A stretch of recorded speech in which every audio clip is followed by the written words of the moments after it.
Wastewater, maintenance, demolition. So You don't have to, that's just for our public hearing. Okay. Is it under the water? For what? Vote for what? I'm not sure. Jeff, Yeah. I was gonna open the meeting and, could you lead us in the pledge or have someone there lead us in the pledge? Yeah, no problem. And then, I'm prepared to, present the public hearing, and then could you chair from then, then on, because it's hard to chair on Zoom, I think. Yeah, no problem. You mind? Okay, thank you. Nope.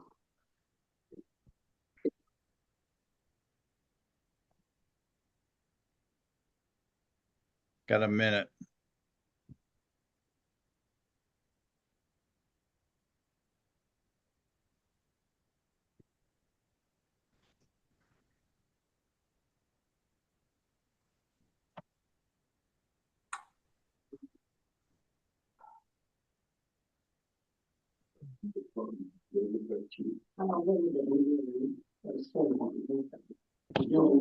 Will be 6 feet or something.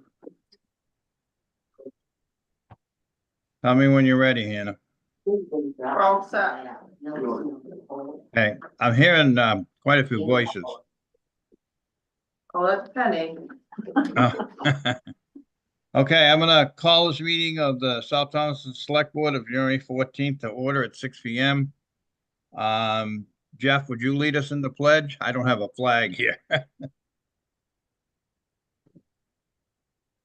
I pledge allegiance to the flag of the United States of America and to the republic for which it stands, one nation, under God, indivisible, with liberty and justice for all. Thank you. Okay, I've asked, after we get through the public hearing, I've asked Jeff to assume. Hello? Somebody's not muted. After we get through the public hearing, I've asked Jeff to assume the role of chair, and he's agreed. Normally, I would take some items out of order just to get folks out of the room so they don't have to stay there. But that'll be up to Jeff when we get there. But we do need to deal with the public hearing right off the bat. So my plan is I'm going to do a little introduction, go over a summary that I believe was sent out on of the proposed changes that was sent out on the email listserv. Is that correct, Hannah? Yep. Okay. Because that's easier to follow, I think, than the actual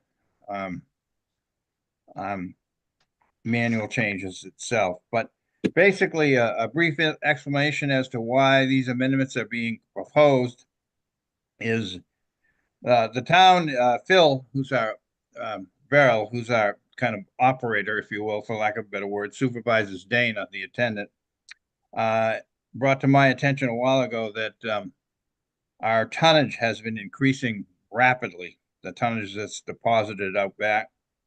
And we did a little analysis, and from April 1st to September 30th, the busiest month of the year, the total tonnage, excluding brush, this is just what's going in the hopper,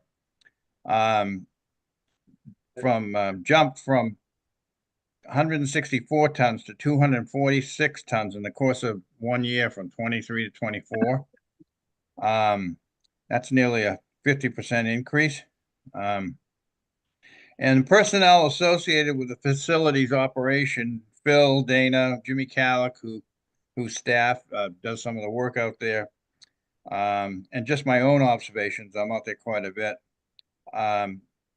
believe that a significant portion of that increase in tonnage is resulting from the fact that it has become very common knowledge that South Thomason's facility does not charge a fee on a per load basis, as all surrounding towns do. And when I say that, I say Owl's Head, Thomaston, Warren, St. George, Rockland. And it's sort of been, for lack of, the word's out there, so to speak, that if you can get into the South Thomaston facility, you don't have to pay a fee as long as you somehow have a sticker in your hand. Now the stuff is supposed to come from the demo debris is supposed to come from the town of South Thomaston, property located in the town of South Thomaston, but that's hard to police. So anyways, and that is all exacerbated by the fact that the disposal costs, what we pay to get rid of it, and transportation have risen dramatically. So it's really driving up the cost of that facility, the increase in tonnage, plus the increased costs, significantly. So we are proposing, and this is very fluid at this point and not cast in concrete whatsoever. We definitely want to hear some ideas and thoughts. We are proposing the following changes to the operations manual, which is what guides the demo facility. When I say demo facility, I hope everybody knows that I'm talking about the stump dump that doesn't take stumps. And I think it's kind of better known as that, but I'm going to try to stick with the word demo facility. So the summary of the proposed amendments are: increase the 2-year sticker fee from $10 to $20. So instead of $5 a year, it would become $10 a year. Requiring stickers to be affixed to the depositing vehicle. Up until now, if you just had a sticker in your hand, it wasn't tied to any vehicle. And everybody else, to my knowledge, I don't want to say everybody, but most everybody has gone to, it has to be affixed to the vehicle. Certainly the transfer station does that. Also instituting a suspension of privilege to use the facility, which is not really tied to the town. Well, I guess it is indirectly, but the proposed amendments write in a process where the select board can suspend someone's privilege to use that facility. The more substantial changes are requiring property owners as opposed to contractors to directly purchase a voucher if a voucher is required. Basically, contractors may not pay the fee or obtain vouchers directly for debris generated from property they do not own. The property owner would need to contact the town office and pay the fee directly to the town in the form of cash, check, or credit card. The property owner could authorize the town office to release the voucher or vouchers directly to the contractor. Excess vouchers exceeding the estimated number of vouchers required may be returned for a refund, but may not be used by the contractor for debris from alternative sites. Contractors may purchase, there's one exception to that, contractors may purchase vouchers directly for debris that is generated from their own property, of course, if they happen to live in town. The idea here is that basically trying to ensure that to the extent that we can, and there's always people who are going to try to get around the rules, that the debris is actually coming from property owned in the town of South Thomaston, located in the town of South Thomaston. The other major proposed change is instituting a fee system similar to other towns as follows at this point. Basically, prior to depositing any debris, all facility users, residents, non-residents, owners, non-resident property, excuse me, let me start again. Residents, non-resident property owners, and residents and non-resident contractors must pay a user fee in accordance with the schedule that follows on this summary. All user fees must be paid at the town office. Upon payment of the fee, the user will be issued a numbered voucher that must be presented to the facility attendant and entered in the log when the debris is deposited. So the currently proposed fee schedule, which we would make the proposed amendments would make effective March 1st, 2025, to give us time to get the word out and get people used to it.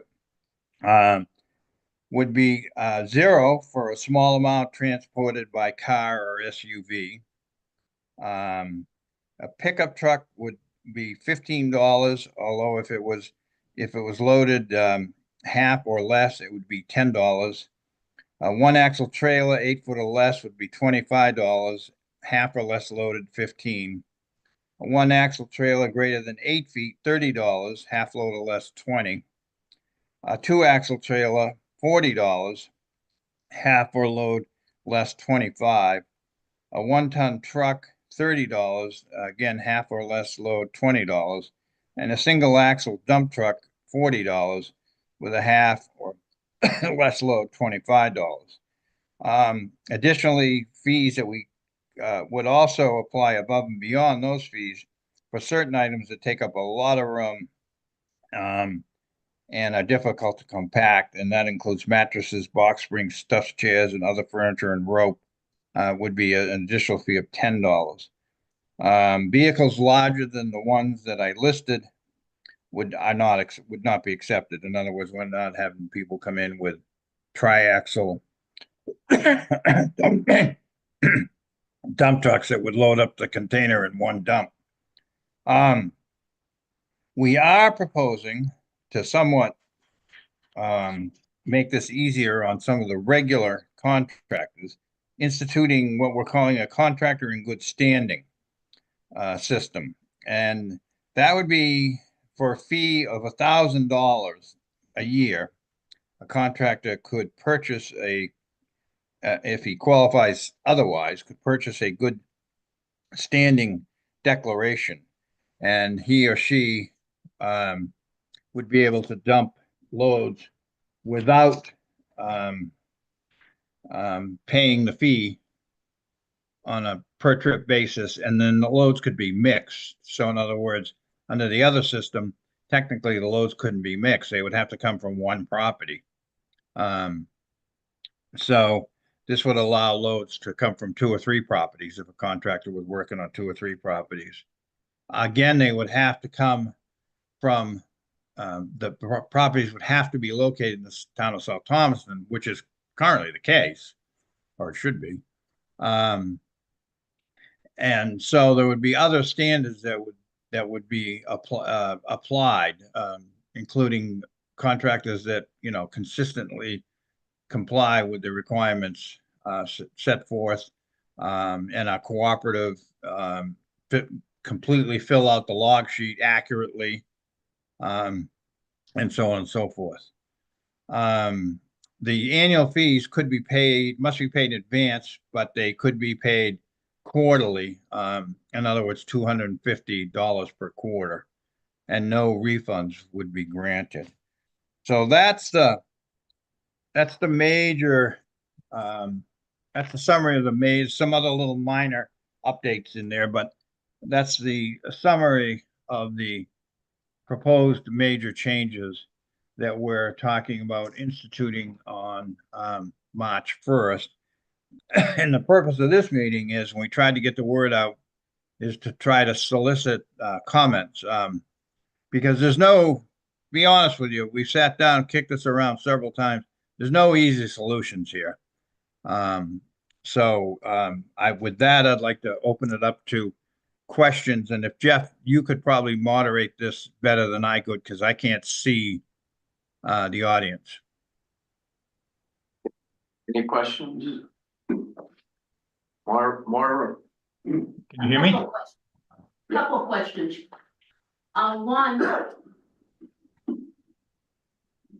why do we have to put the sticker on the vehicle?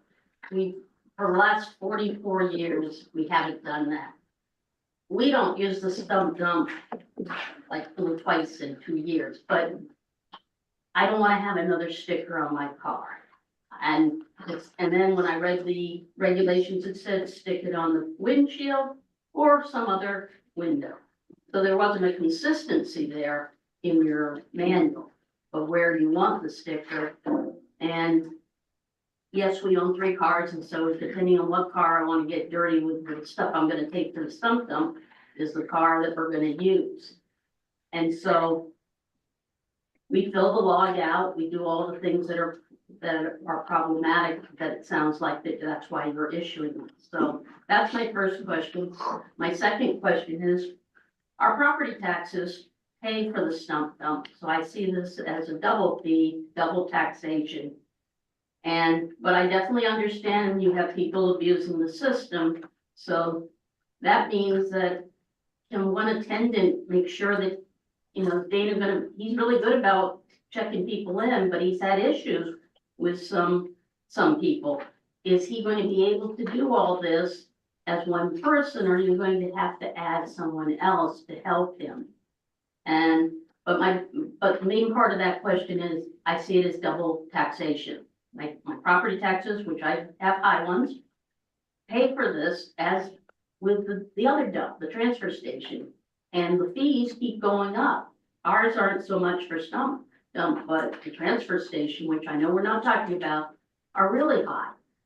And so I have a problem fundamentally being double taxed for this. And those are my 2 questions. John, I can answer the taxation part of it.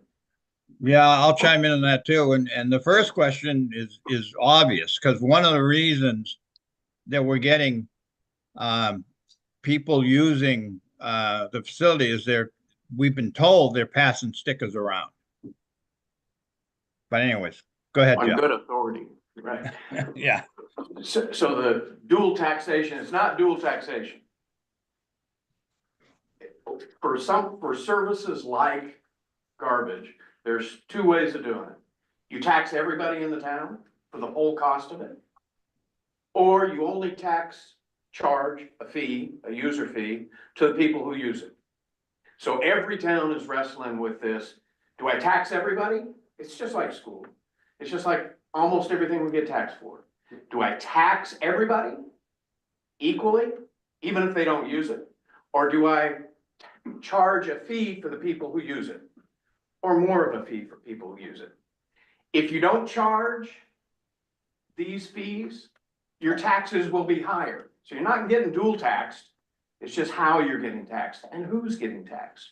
The user in this process, everybody pays a portion for the ability to use the service. And then those who use it the most pay an additional fee. If they didn't pay that additional fee, everybody would pay more taxes for the same service. So it's not dual taxing. And it's the same thing with and I can speak directly to the transfer station. 2 towns asked if we could decrease and keep our taxation for the transfer station the same, but raise the user fees. And so that's what they did. They kept the taxation exactly the same as previous year, but raised the user fees. So those who use it more often pay more than the people who don't use it at all. And that's basically what we're doing in this town. So it's not a dual taxation. You're not getting taxed twice. It's just that we're shifting it so that not everybody gets taxed for all of it. That question is a 2-edged question, because we've had several people who have spoken to us and said, I never use the stump dump. Why should I pay for it? And there's no good answer. So and Jeff's right. I think it's a question of some things are user fee based. Our ambulance service is partially user fee based or significantly user fee based. And some things like schools, it's difficult to make them user fee based. One would argue that everybody benefits from a robust public school system. So anyway, and the answer to the first question, I think I already addressed, is one of the if they're not affixed, people can pass the stickers around, and we know that's happening.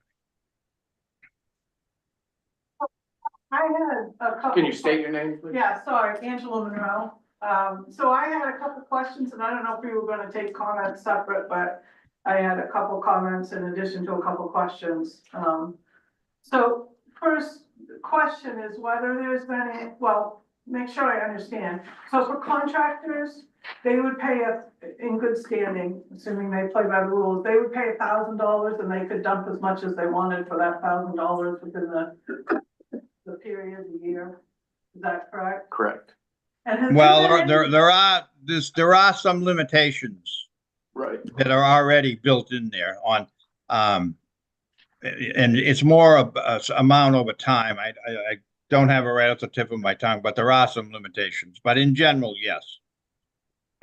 So with respect to that, then, has there been, and maybe it sounds like maybe you have looked at this, but has there been an analysis to see sort of what proportion is being brought in by contractors that, you know, again, maybe some of them are not doing the right thing now. But has there been any analysis of how much is the total tonnage is related to residents who are just bringing their backyard materials or they're, you know, cleaning out an attic or whatever, compared to contractors who are doing work?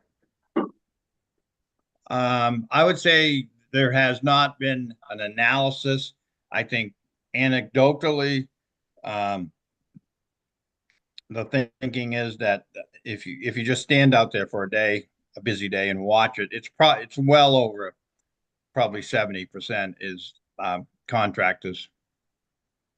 So I guess, that would lead to my comment that I would think the residents that are, you know, the whole point of the stump dump isn't really for contractors so much as it is residents. Obviously, some of those contractors are doing work for residents, so they're bringing their debris.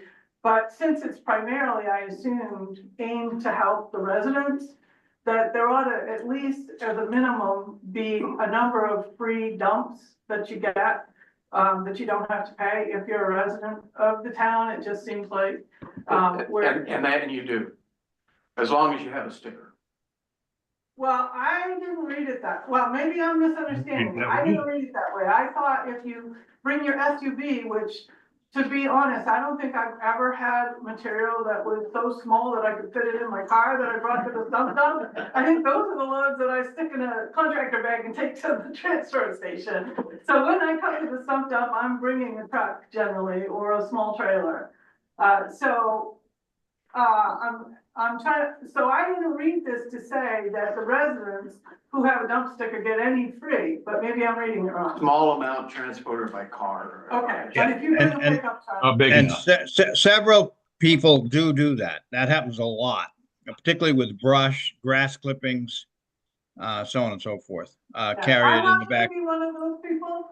If I've got a small amount like that, I'm not gonna come to the stump dump. And just to be clear, the purpose of the stump dump is for burnable brush debris and construction material. That's exactly what it's designed for. And typically, it's for, a lot of people in the town use contractors to haul off their stuff. And so it's the contractors that are doing it for the town. And the contractors the source of the material has to be from the town. So in every way you look at it, it's servicing the residents of the town. Well, my understanding is that isn't the situation as it stands today, because. That's what we're trying to nip. That's part of the problem. And I'm, you know, I applaud you for doing that, because I think that's important to do. But, I don't really see this proposal is curbing that problem. If contractors can pay $1,000 and bring all they want, for the most part, I don't see it solving that problem of them potentially bringing stuff from another town and dumping it here. And the rising cost seems like you are addressing that with the additional fee for the sticker, which is probably sounds like it's needed. But the sticker is doubling in price, and even with the increase in tonnage, it didn't double. So you still should be ahead based on the increased cost, right? No, we're well behind. Yeah, can I make several comments? First of all, Yeah. the premise that this is based for residents is incorrect. It's based for property owner, whether you're a resident. Oh, okay, Right. sorry. Number Yes. one. Number one. Number two, the stickers are a minimal portion of the revenue stream. I don't have off the top of head, maybe Hannah can help me, but they're minor. And they haven't increased in, boy, a long time. And you know, they've been $5 a year.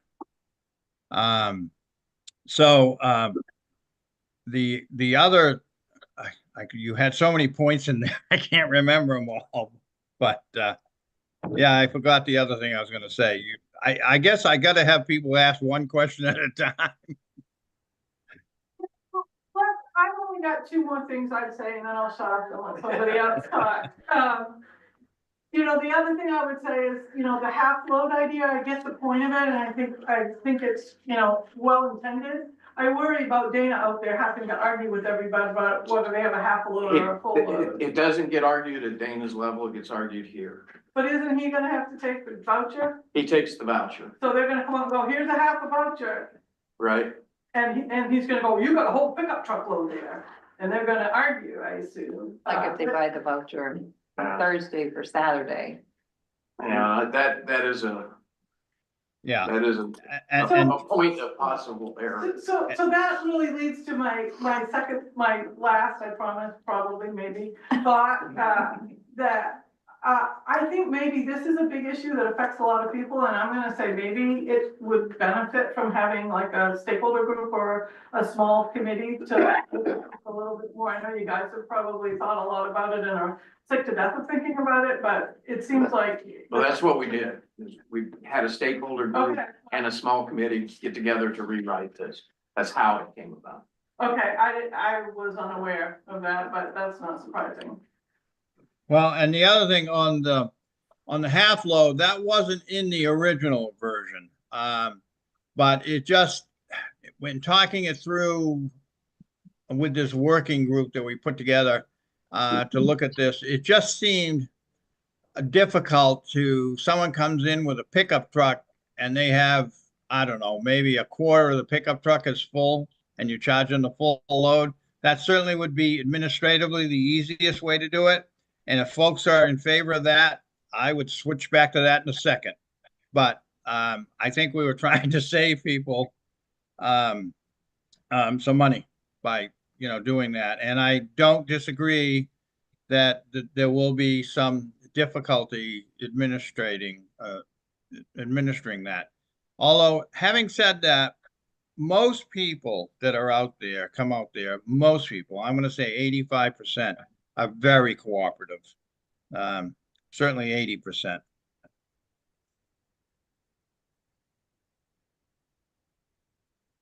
Or My other question I have for you is, if you don't own a pickup truck and you have your sticker and you get a voucher for your pickup by borrowing your brother-in-law's pickup to use to dump your stuff and pay your fee of how much the load is that permissible? Under If the he new has, rule? if he has a sticker affixed to the his pickup truck. But not That- my sticker.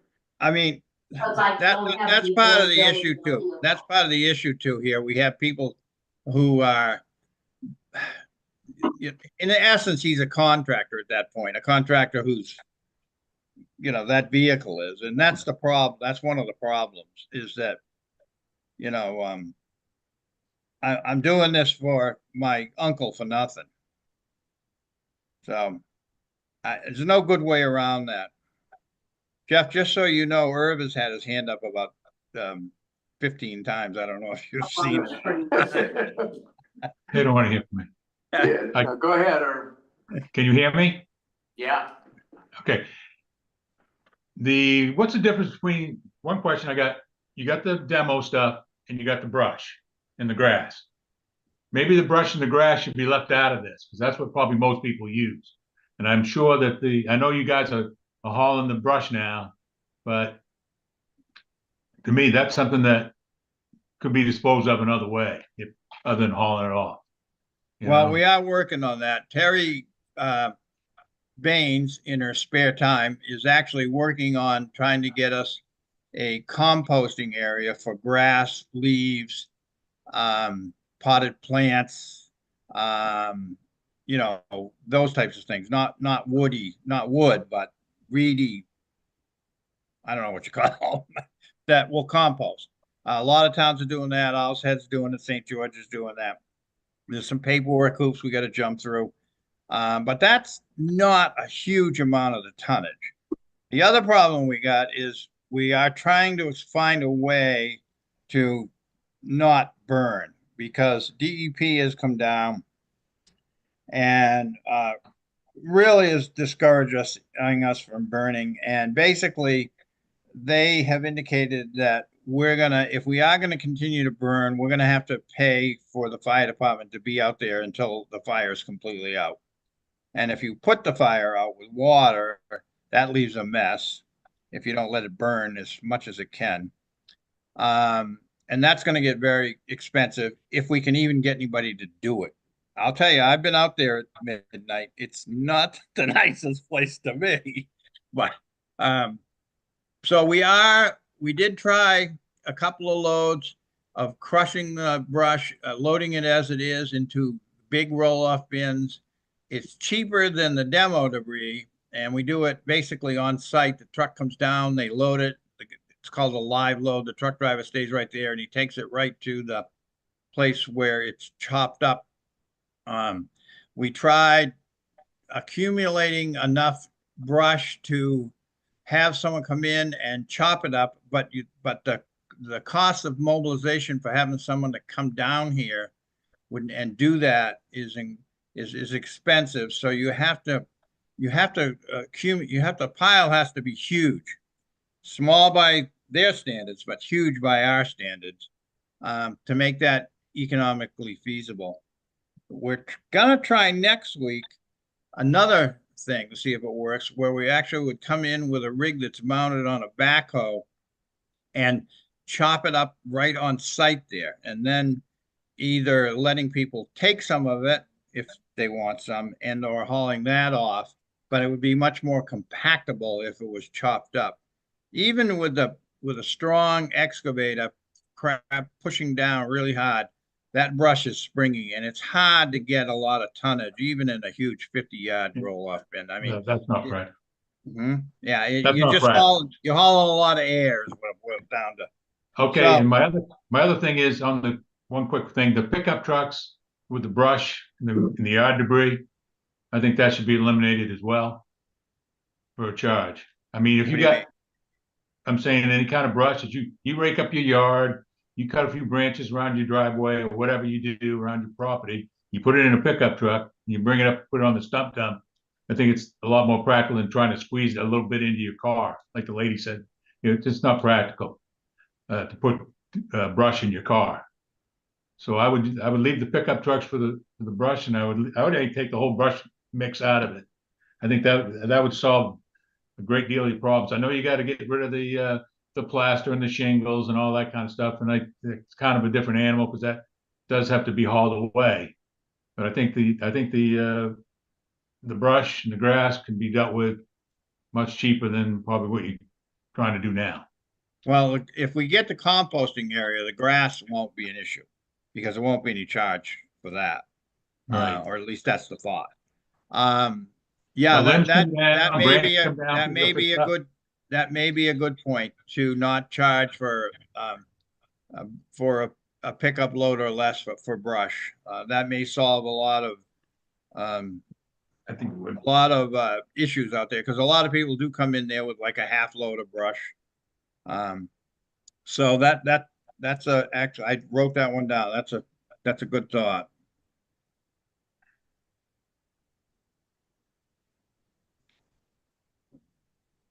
And I don't use the schools, John, but I do pay for them.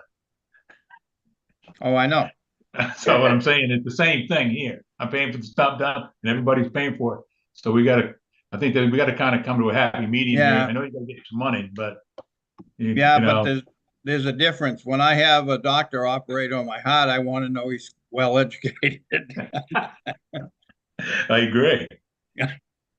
But we're already paying for this, and the residents are already paying for this, and I can see what the taxes have shot up, last year, and looks like they're going to have a reevaluation. They're going to shoot up again, so people are paying more. Whoa, don't equate a reval with taxes increasing. Well, it usually comes out that way a little bit.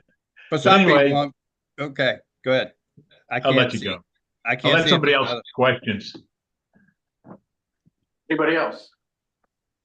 Robert Monroe. I am a contractor and, I gotta tell you, I think the $1,000 fee is ridiculously low for all you wanna haul in. That in some towns is nothing but a load of shingles. We did a job in Camden, 2 years ago. We had almost $30,000 in demo charges for hauling containers out of there.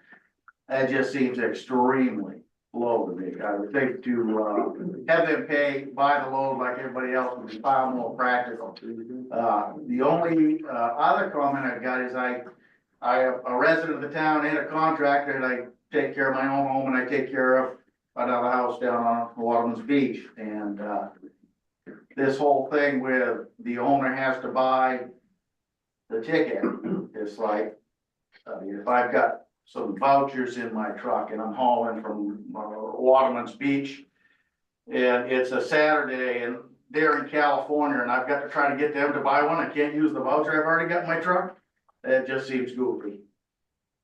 Yeah, but that's part of our problem. But also, we tried to accommodate that. If you're a contractor in good standing,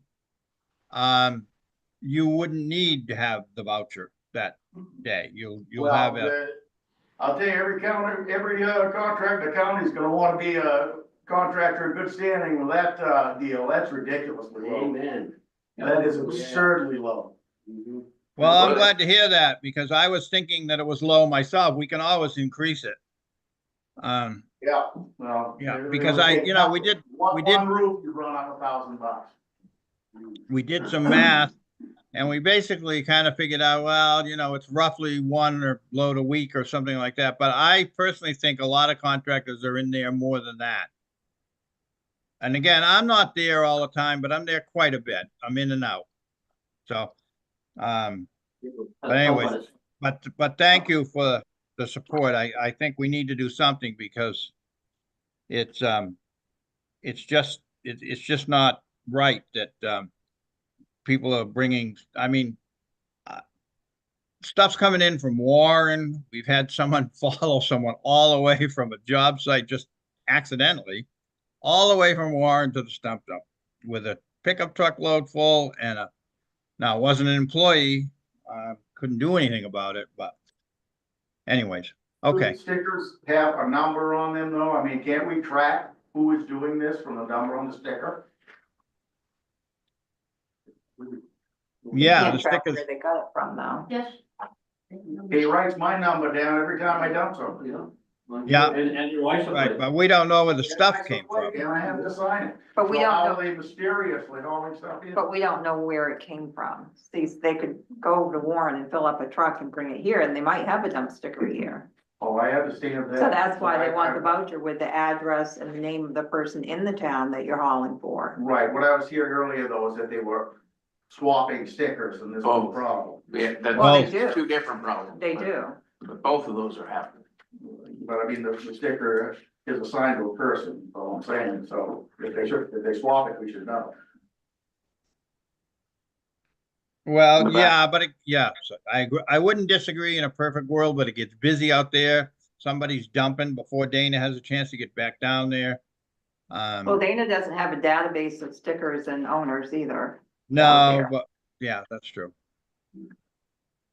Yep. If I understand this correctly, the contractors are $1,000 to come in. Well, it looks like it's not gonna be $1,000 now. I think we're up to 10 now. The fee that they pay for the year, right, $1,000? Right, And then you're gonna charge me $20 to come and dump my trash. But if I'm over half a pickup, you're gonna charge me more? yes. Well, why are you gonna charge me when we're the 30%, not the 70%? You're Absolutely. looking at the wrong people. I understand the sticker, that's how you're gonna control it. But. I'm not you're following. blaming the people that are actually going to use the dump. I mean, the stump dump. I don't know why you wanna charge me more money because I got an SUV or a pickup. You know, if it's falling over the sides, yeah, okay, charging some more. But if it's a regular pickup load, that should be your standard, is a pickup load, not half one. Who's gonna come in here with a, like this lady was saying earlier, why would I come to the stump dump with half a truckload or what less?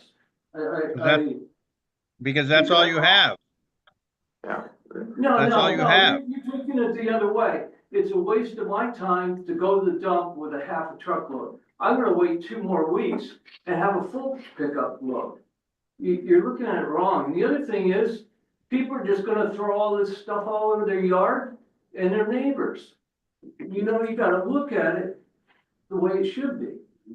The contractors should come up and some of these fees should go away from the town owners. Yeah, I don't know where you got the $30 for a pickup. Mine says 15. No, I 30%. said 30%. Yeah, 30%. No, that wasn't pickups. That was said how many people were contractors. Right, which we said 70% you thought were contractors, so which leaves 30% for residents and property owners. Right. I'm not following the argument then. Well, what I'm saying is the 70% is 70% of your dump that's going every year that you're paying for, and the contractors get a special price for that. The homeowners are the 30% of your load. And you're gonna nickel and dime them all the time when they come in. It's not right.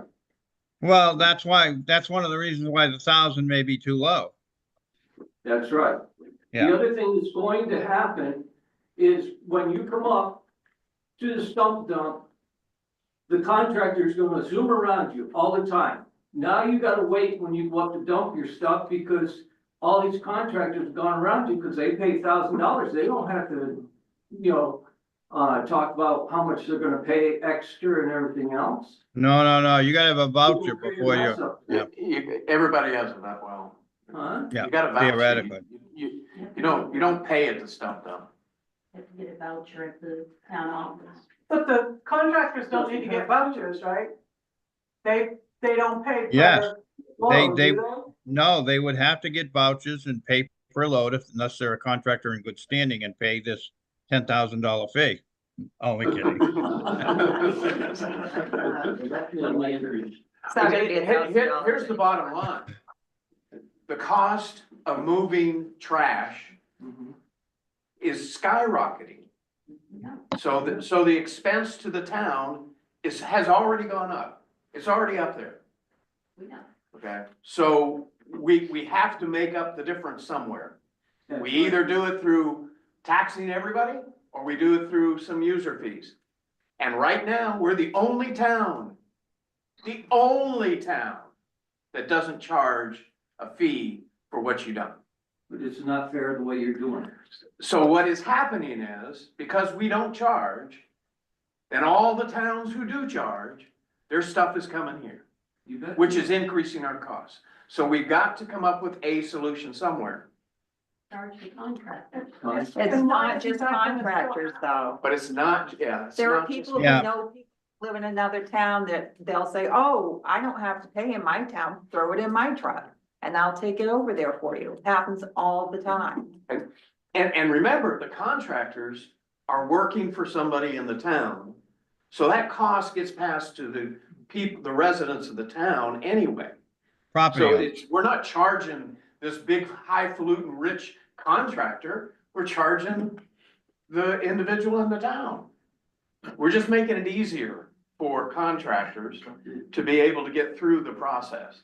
Because, I mean, and the biggest jump is that they don't have to every time get the individual who's creating, whose property they're clearing to call in or come in and get the voucher. But as this gentleman said here in front of me, you need to raise the contractor. We've already agreed to that. That's what I said. 1,000 is not the number anymore. John said 10. John said 10. In the back. Levi Wall. This guy here.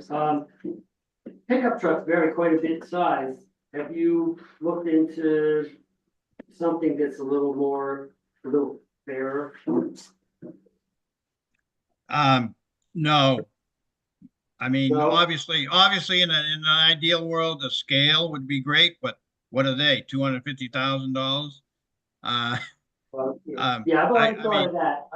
Yeah, I that's, mean, that's too much. most of the other towns say a pickup truck, this is not gonna be perfect. It's not gonna be, we're not trying to make a piano here.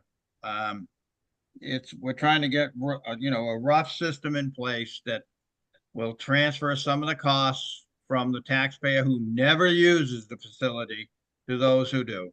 And it's, I mean, there's 6,000 different permutations the way you could attack this. And a lot of it is based on not, unfortunately, the tipping fees are based on weight, not volume. So we're really, quite honestly, approaching this wrong, but there's no way to deal with the weight issue short of a scale. But what I see earlier in here, John, is that you had some kind of fee for the volume of disposal debris. Was that just for contractor disposal debris, or did that include brush also? No, that currently is for everybody and every amount. I think Irv did come up with a good idea though, about the small brush user, but again, the answer to your question is no, that involved everybody. I mean, the other option is we just stay where we are. I mean, I put a lot of time into this, and I could easily walk away from it. But We've had that discussion personally, yes, I understand how well you do for the town, and I have a lot of support for you. So, but my other point is that, wouldn't it be simpler just to be able to train, Dana to assess the volume of something, and then just charge that? Or maybe you don't want him collecting and managing fees? yeah, Because- I think we decided that we can't collect money out there on a Saturday. I mean, that's the other problem. We could have it open on days when the town office is open, say Monday and Friday, but that's not a good solution either, because most people, or lots of people who aren't contractors, they want it open on a Saturday, obviously, for obvious reasons. It seems like every which way you turn, there's a trade-off. Yes, sir. Angelo Longo, I am a new resident to the area. I live down at 611 Spruce Head Road. You hit on the scale, that's where I was going, with my question is because they're charging you by weight. And the other thing is they're charging you for sitting out there in their truck while you're loading the truck. And then your fuel costs from here to wherever they're dumping it. I can't do anything about fuel costs. I can't do anything about, what they're charging you for weight, but you can have that guy that's sitting out in his truck. Why are you paying him? Then it should be the other guy that should be paying him. Well, you misheard. That's only for the brush that we're live loading.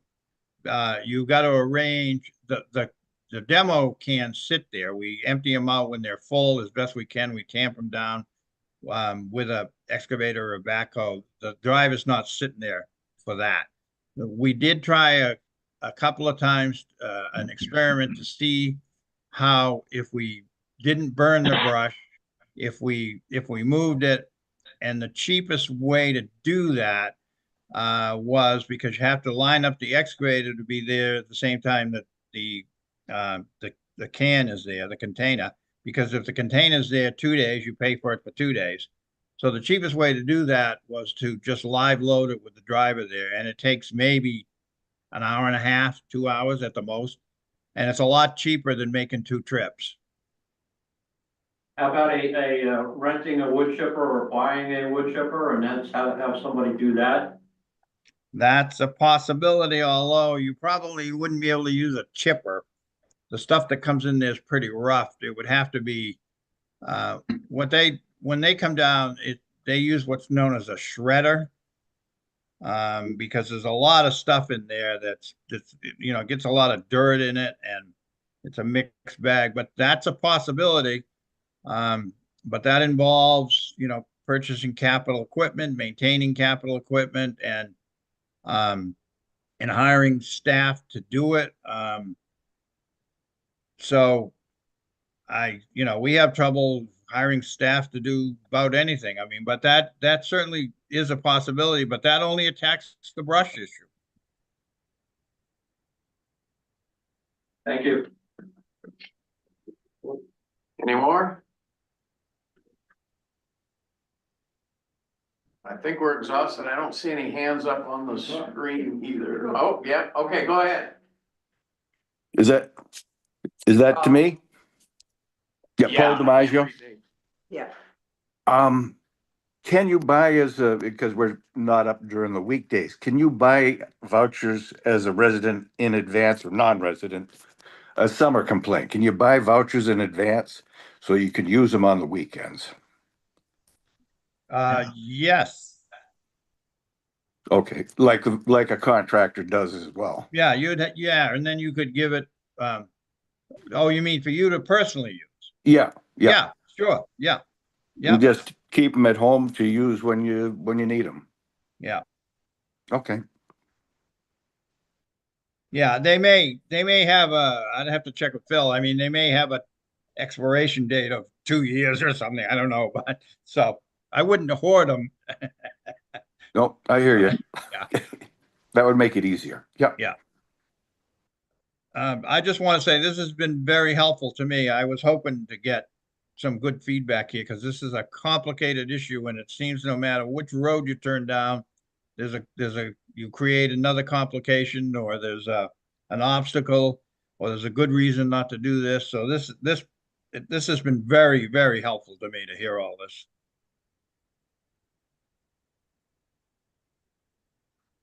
Yes, sir. Yeah, read by Walton one more time. People that only own pickup trucks are at a disadvantage, and it's unfair. Okay, if you only have a pickup truck, you're stuck paying, even if, which is unfair, and a lot of people only have pickup trucks. The other thing too is, how do you assess a 1-ton truck?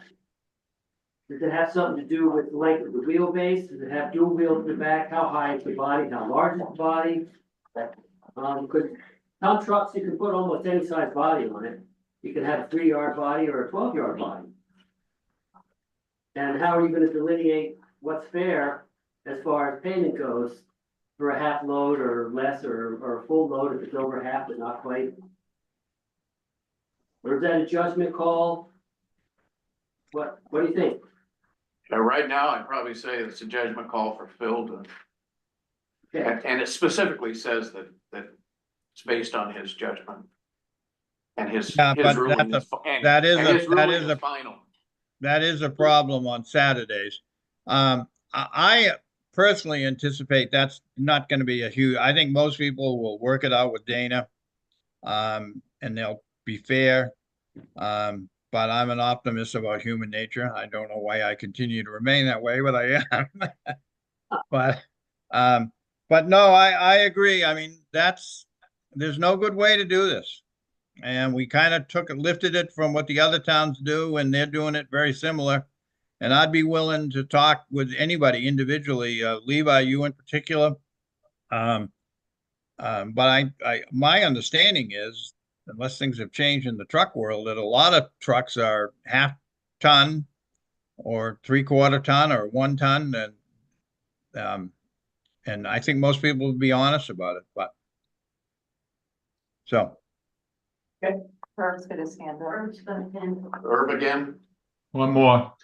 Yeah, what I would say was, for about a year, maybe they should not do the brush, no matter what size trailer truck you got, and keep that out of that.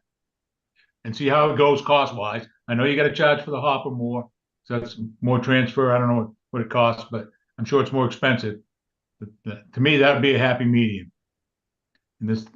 And then, another year, if it's not panning out, then you gotta then look into the brush piles.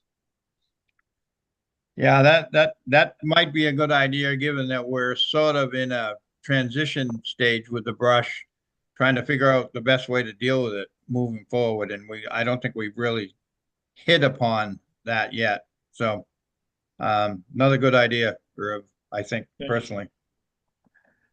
Okay, this is for sure the last one. It's just a parting thought, given, I think there was a lot of good thoughts on it here tonight. Like, I was not aware that there had been any committee, I didn't see any email, but I may have missed it. But I think given the interest that there is, I think it would be advisable to get more public comment on this and to get, because I don't know, I mean, it just happened to see this email. So I think it might be well advised to take a little more time and get a little bit more input. The eternal problem. Well, Jeff, I never saw anything about a committee, that was new. I thought it was just the select board. It was at 2 select board meetings in a row that it was discussed. So, Yeah, and perhaps the word committees, a bit of a misnomer. It was kind of a working group, for lack of a better word, that people that are familiar with the operation involved Terry and myself and Phil and Jimmy Callick and others kind of kicked this around. We were trying to get something done before the new season hit and the new budget had to be prepped. But maybe that's not going to happen. I don't know.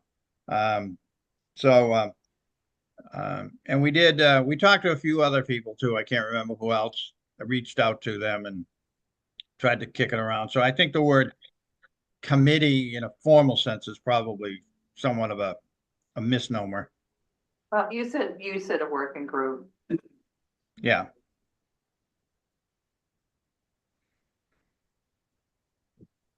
but this is me editorializing.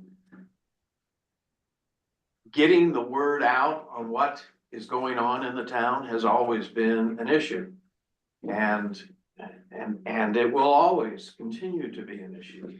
And with all good intentions, we're not gonna reach more than 10% of the people anyway. And then 10% of those are the ones that are gonna get involved in it, so it doesn't surprise me. Anything else? Last chance. Although I told her she was the last chance. Anything else, John? No, I just hate to see us get paralysis by analysis here. So, Yeah. anyways, okay. Yeah, there might be some in my personal opinion, there's some low hanging fruit that we could implement right away.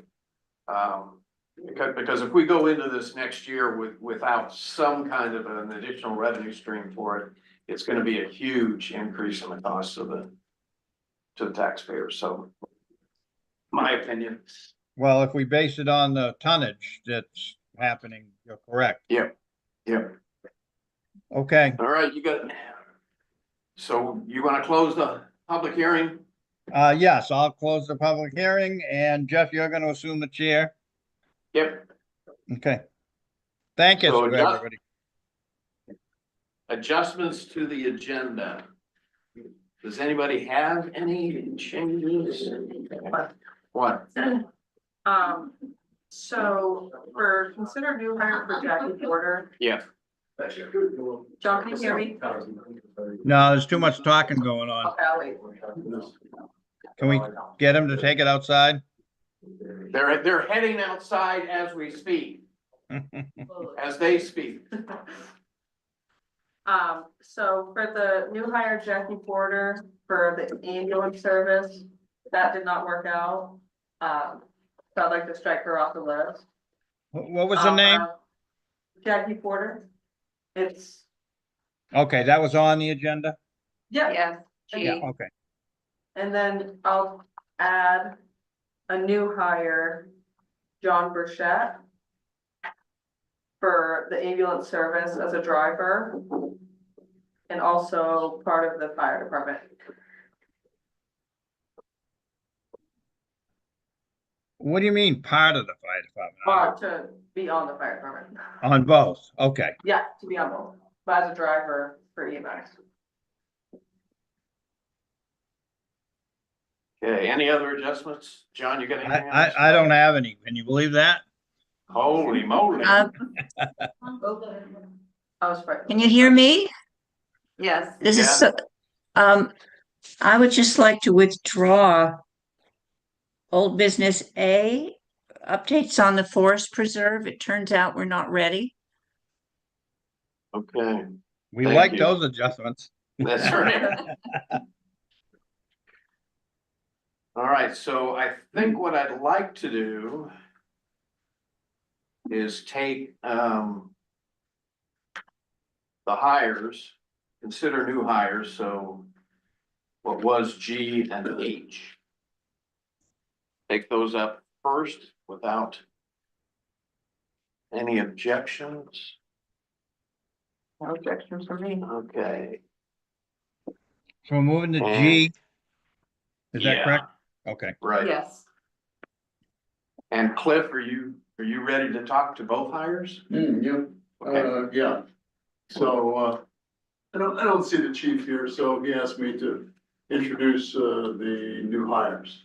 So, and can I ask that we also discuss the grant, proposal that I'm gonna Yes. talk to? Okay. Yeah.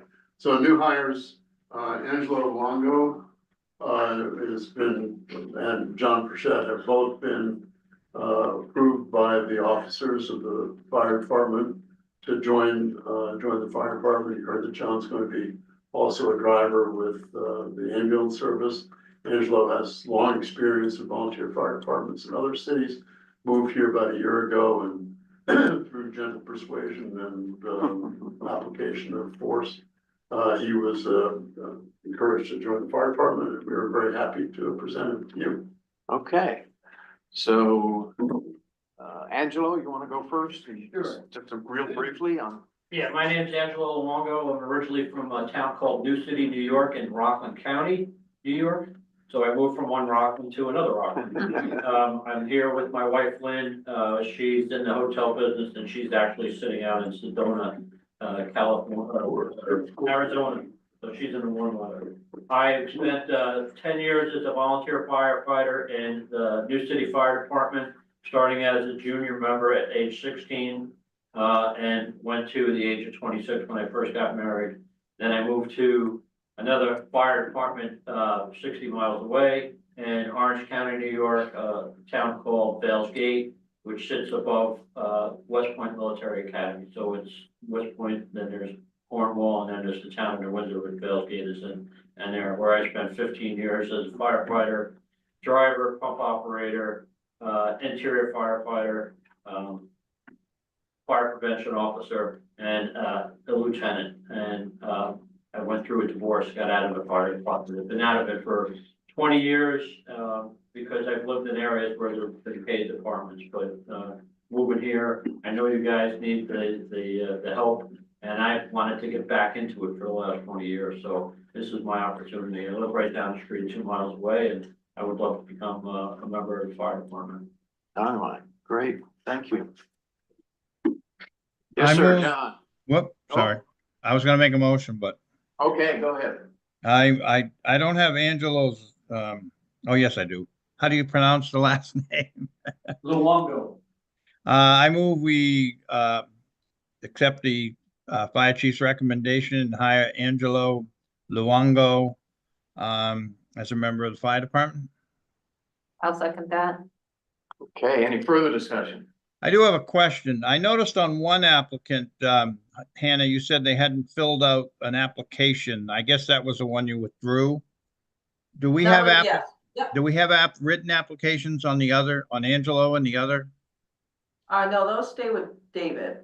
Hey, I turned my application into David and then I filled out my W-4 form, which I turned into the town today. Okay, all Yes, right, their applications, we don't see, they just tell us about it. really? That's Yeah. a conversation for another day. Okay. Okay. Okay, any further discussion? All those in favor? John, John, I. Jeff, I, Sue, I. welcome aboard. Thank you. Thank you, Yes, thank you. appreciate it. John, tell us about yourself. Well, I was born in Rockport, Maine. I used to live in South Thomaston. And I graduated in Rockland Rockland, Maine, Oceanside High School. I currently live in Cushing, Maine, and I currently work at Hannaford right now. I've been working there for 4 years. And I used to work at McDonald's. I worked there for about 6 months, but it wasn't really for me, so I moved to Hannaford, and then I'm slowly transferring over here because, you know, I need a career change. So, and I'm happy to be aboard. Yeah. Have you run with Cushing at all? Or? Cushing? Yeah. We did, his, and Becca's an advanced EMT, and Yeah. this is my godson. And I'm also an advanced EMT here, I've been here 5 years. So, you know, I'm kind of endorsing and I'm here to Yeah. support him, so it's kind of an added layer to kind of help him through. Good. So I'll make a motion, we appoint John Burchett as an ambulance driver and a member of the fire department. Can I ask a question that affects my motion? Did I hear that David has recommended him for both these positions? That's correct, John. Okay, pursuant to the fire and chiefs and ambulance directors, recommendation. I'll second that. Okay, any further discussion? For comment period, being, kicks off our public comment period for this phase of. Interesting. I don't know if that was. I don't either. All those in favor, John, John, I. Sue, Do I? Jeff, I. Welcome aboard. Thank you. And Cliff, you wanna talk about the? Thanks very much. Very briefly, I'd like to ask the select board for permission on behalf of the fire service to apply for a grant to the Maine State Fire Commission for their cancer prevention grant. That grant can do one of two things. It can either do a diesel exhaust system, which we already have, which was paid by a similar mechanism several years ago, or a washer extractor for fire gear PPE. So as you know, when fire gear gets exposed to products of combustion, it outgasses for a long period of time. And the recommendation of the National Prevention Association, NFPA, which is the standard for fire services, is that PPE be washed after every exposure. Right now, we don't do that. We're all standing around the boat here in close proximity to the outgassing fire gear. Right now, what we do is bag it up and if it's really, really pretty skanky, we bag it up and take it over to Park Street Laundry. But then it's out of service and blah, blah, blah. So this grant's for about $5,000. It'll pay for an extractor minus about $400 over. And checked with Terry in terms of code. And she said it'll be, the installation will be compliant with that. We have space over here in the gear room, in the workroom that we could put it. So I'd just like permission to apply for the grant. John, you got anything? I have a couple questions. Go. So who's actually gonna do this? Is that something that we're gonna be paying firefighters to do? What? Do the laundry? Yeah, Yes. Unless you have somebody in mind that you want to assign to the town. I'm not volunteering. Yeah. Is that something EMS can use too? Because sometimes we have calls where we need that special equipment or. I know, because you'd have to ask Okay. Mr. Spear if he'd allow you to use his washing machine. Yeah, we could use it, but that also too, if we're here during the day, we could do laundry. do it. Yeah, So- so, So the answer to my question is, there's gonna be an ongoing cost here to pay for people to do this and to actually operate the equipment. Yeah, I would imagine, John, that it would be done in the normal course of business, though. We're here for equipment checks and training twice a month. There are always people here. There are people here who are dual EMS and fire. I can't imagine it's gonna be a massive expense. Yeah, no, I just was curious. I'm not, Oh, it's sure. not a deal breaker for me. Um, Or currently paying Park Street Grill, right? Right. right. Street laundromat. I Yeah, was I gonna come say for that. margaritas. Right. Get a free margarita every time you. I'll come do it. Yeah, but we're paying, Yeah, we're paying Park Right. Street Park Laundry, Street it Laundry. ain't cheap. right, so. I think, there's no match requirement.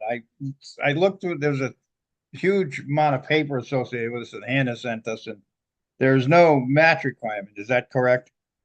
I'm sorry, John, I didn't understand. There's no match. match requirement.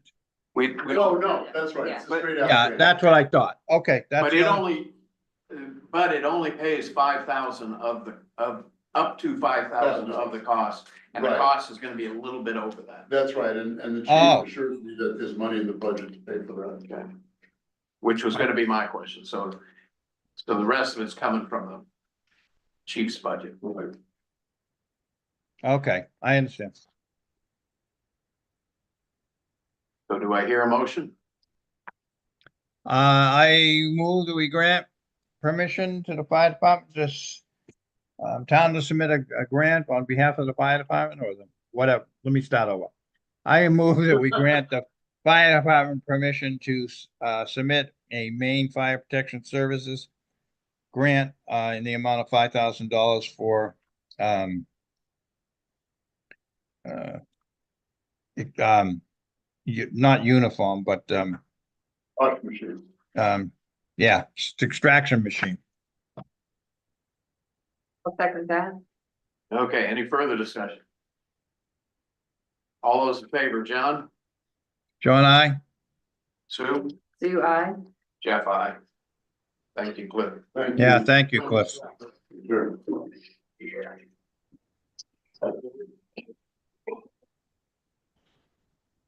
So in the normal course of the old business, we now have consider the MOU with St. George regarding climate action plan grant.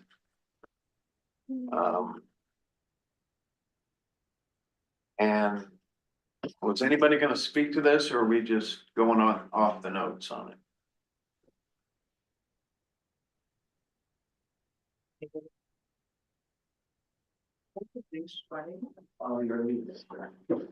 Thank you, Cliff. Thank you, everybody. John, did you have any questions on the, No, and MOU?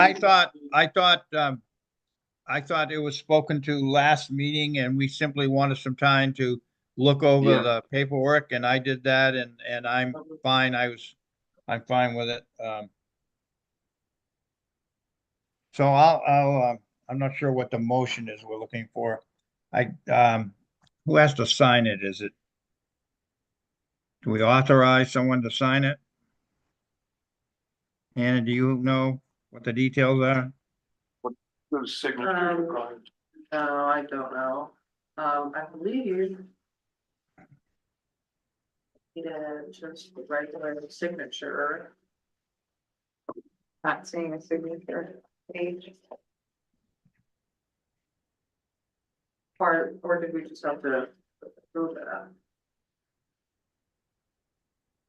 Yeah, I'm not even seeing a signature page on it. Yeah, Well, I'll so- make a motion that we approve the proposed MOU with the town of St. George regarding the climate action plan Okay. grant. Oh, good, yeah. It's an authorized signature, so I mean, it could be anybody. Okay, I'll make a motion that we authorize the town administrator to sign the MOU with St. George regarding the climate action plan grant. I'll second that. Okay, moved and seconded. Any further discussion? Yeah, I think this is kind of almost a no-brainer. It's, St. George is gonna be the primary on it anyways. So all those in favor, John, John, I. Sue, Sue, I. and Jeff, I. 3-0 passes. Update on the solar rebate. And, Jeff, could I ask a question? shoot, I have minutes here from December 11th and I don't see an agenda item. regarding Oh, those yeah, minutes. And they're usually right up at the top. yeah, we probably ought to go ahead and do that. Yeah, it's not on the agenda. We actually have 2 minutes now. We have, Not on mine. Does the 9th, 11th, and 18th? Where does I'm it going say by that? I'm going by the background notes again, and it Oh, doesn't jive with the Me- agenda. that's- Yeah, that's what I This do is- too, so. I don't know I how don't- this keeps happening, because I could have sworn I saw it on there earlier. All right, in any event, do you want to deal with the minutes? Yes, let's go ahead and get those out of the way. Okay, I'm not prepared to deal with the 18th. We just got them this afternoon. I haven't read them. So I move we table the minutes of December 18th. I'll second that. Okay, all those in favor? John, I, or John? John, I. Sue? Do I? Jeff, I. Okay, so you want to do the 11th? Yeah, I'll make a motion. We approve the minutes of December 11th as presented. I'll second that. Any updates, corrections, edits, changes? No, but I would urge Hannah to label these drafts until we accept them. Mine's not labeled a draft. I don't know if anybody else's is. December 11th? Yeah, Mine says draft on it. mine doesn't. It could have been the way it was scanned, it was light. Oh, that's what it is. Okay, Okay, you wouldn't know by looking at it, but anyways, okay. okay, all those in favor? John, John, I. Sue, Do I? Jeff, I. Was there another one? The 9th? Another. The 9th, was that in the packet? Yeah. Second packet? The second one, yes, I Yeah. didn't realize, Which was today. two of them. Yeah. Weren't in there. I don't have the 9th in my packet, or I didn't print it. Can someone remind me what the 9th meeting was about? At the, Amy and David, they met to. Oh, change yes, the yes, plan. okay. I was good with those when I saw them earlier. I'll make a Okay, motion, so- we approve the minutes of December 9th. I'll second it. any further discussion? John, John, I. Sue, Do I? Jeff, I. You're right. So back to solar rebate. We heard back from the IRS.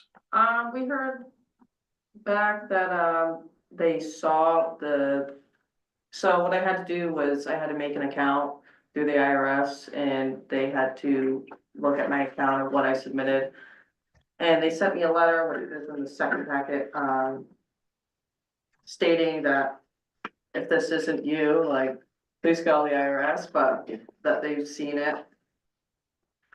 As the, forgot what it was called, but the energy efficient that I've applied for, so we're making some headway. Okay. Rock before. So I have a question. Yes, In sir. in the packet B that came today, there was a letter from the IRS. That has nothing to do with what we're talking about here? No, that's the letter confirming that. Yeah, that's just the letter confirming that they saw my, application that I sent in. Electronic filing. Yeah. It says real filed information returns on paper, but we're Yeah, required I by mean, law to they- do it. They're also stating if it wasn't me that filed for it, to let them know, since it could be fraud. Is there more than one page? Cause I'm just seeing this, Nope. I'm just seeing this, huh? That's all it is. It's just It should state, I mean, they didn't say like, we've seen this, like, but this is stating that, it's. So you they've seen it. can't do the file for the rebate? I thought the deadline for that had already gone. Oh, no, this is part of it. I mean, I sent everything in, Okay. but I had to do it electronically through this, portal that they use for the IRS.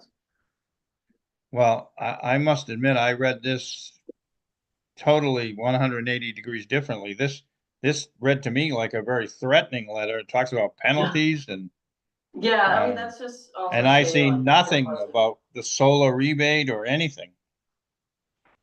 That, yeah, I mean, can see why you think that, but this is I mean, it's saying that like they saw it, and if it's Where not does it, you, then mine to, doesn't yeah. say, mine doesn't say that. I don't see where. I mean, they wouldn't have sent it if they didn't see it, if it didn't come across to the system.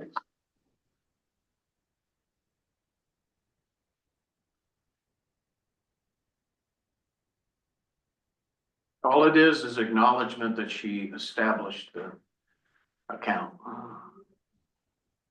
And that if Okay. it's not her, then she could be in trouble. But it isn't. Okay. I guess the IRS has funny ways to write letters.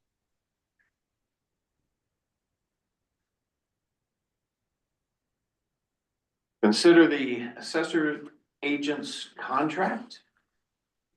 Everybody get a chance to look that over? Yep.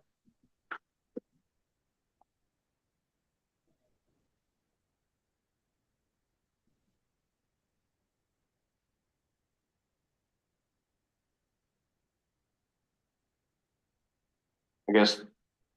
May, what are we currently paying and what does this one? This is $85 an hour. Is that what we're currently paying or did it go up? I think it went up, I think it was 75.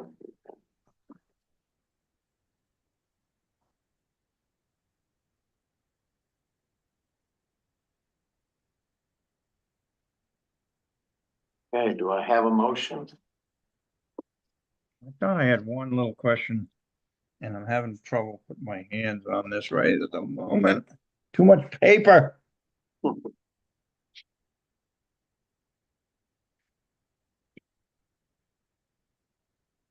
Well, it was minor. Did it say what period it covered? Yeah, It did? January 25 through December 26. Okay.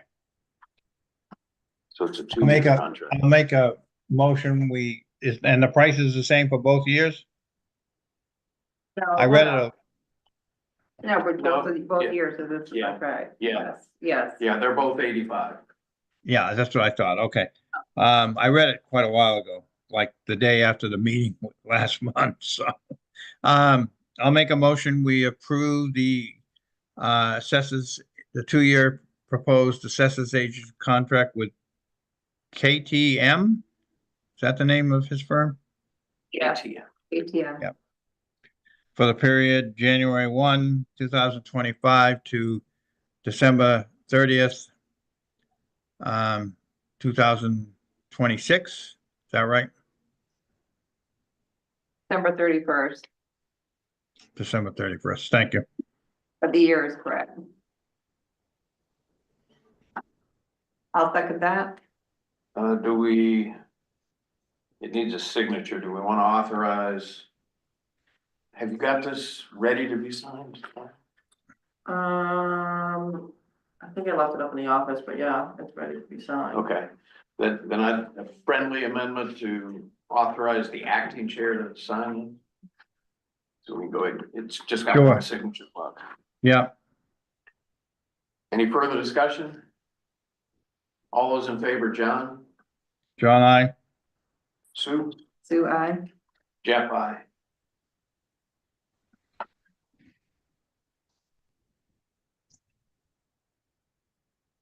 Review the main revenue sales analysis. John, did you get a chance to look at this? I did. I started to plug in. I have two comments. I started to plug in and I didn't finish it. The sales prices versus the assessed value prices, and boy, it's the sales prices just anecdotally are way above in general. Yeah. Our assessed prices, and I didn't finish that, but I intend to, and I'll send that out at the time. I also would like to, I don't want to mention publicly. But I would like to talk personally to Kevin about two sales on here that I think may not be arm's lengths. Or at least I Yeah, want there to, were, yeah, I agree. at least I want to make sure that they were. Right. And unfortunately, they make the situation even worse. I think, this just points out that we have to get a reval done as soon as we can manage it.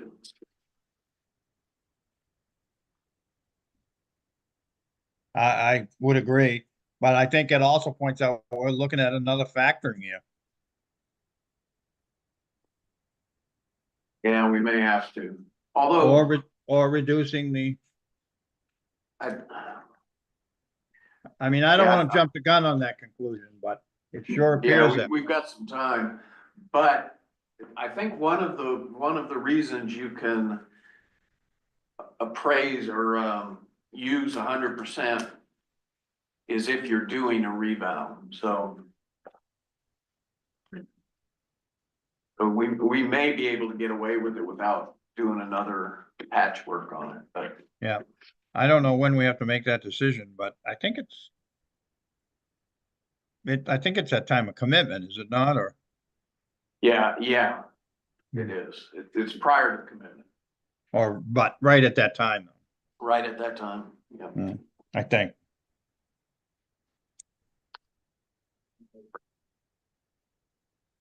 And next thing we've got is the possible executive session, but to tell you the truth, I after reading the last email, I think we could probably just move on this to authorize Kirsten to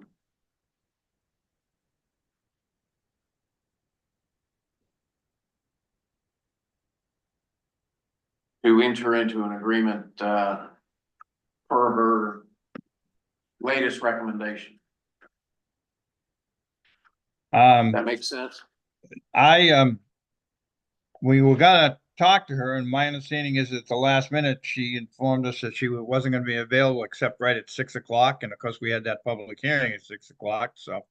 I don't think she's available now, but even notwithstanding that, I agree with you. I'm not sure we need to rack up a bill to talk to her. I think the latest proposal, with the couple of adjustments that we made on the timeline are fine.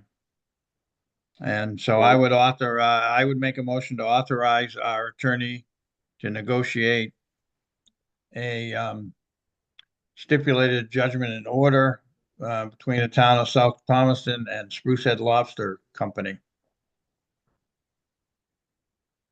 I would second that motion.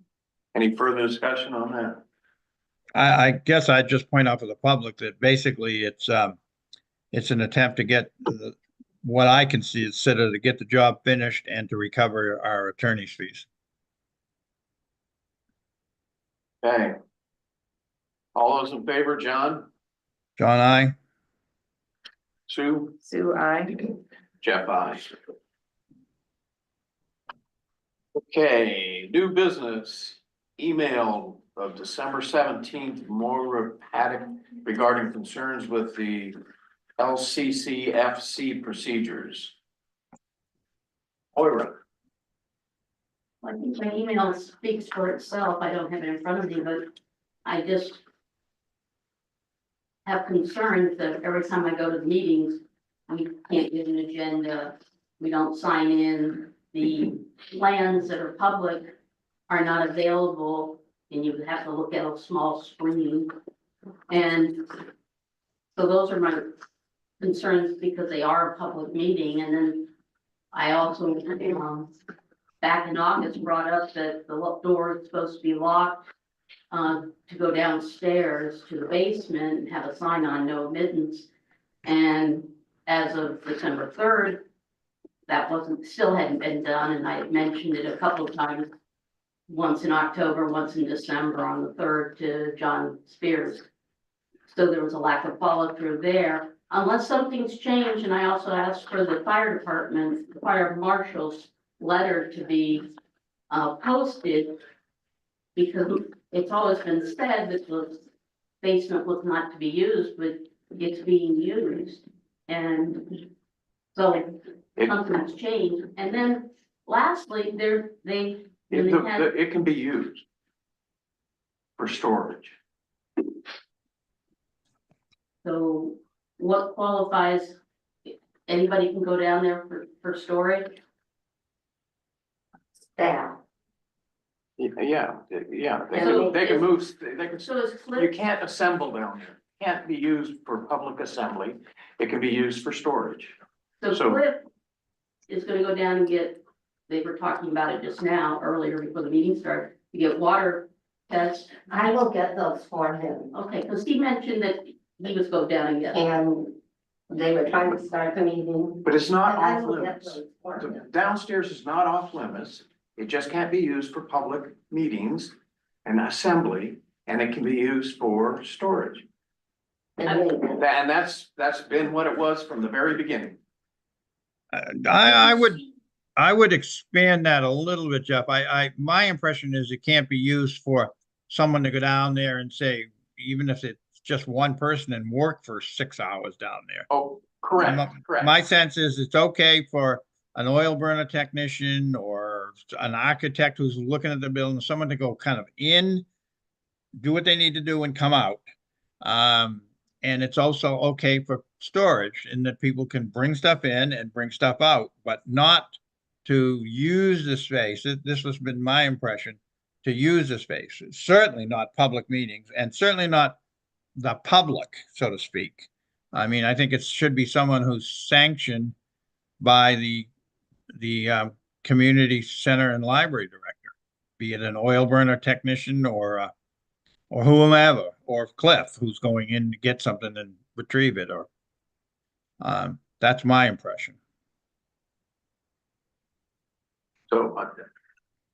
So we do need to make sure that it's posted and that the doors Letter are. is in the office, it has been, it's very brief, and it says the lower level shall not be used for public use, only as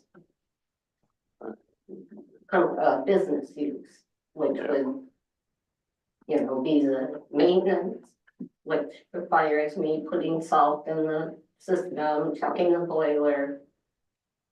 And, You need to post that letter on one of the bulletin boards.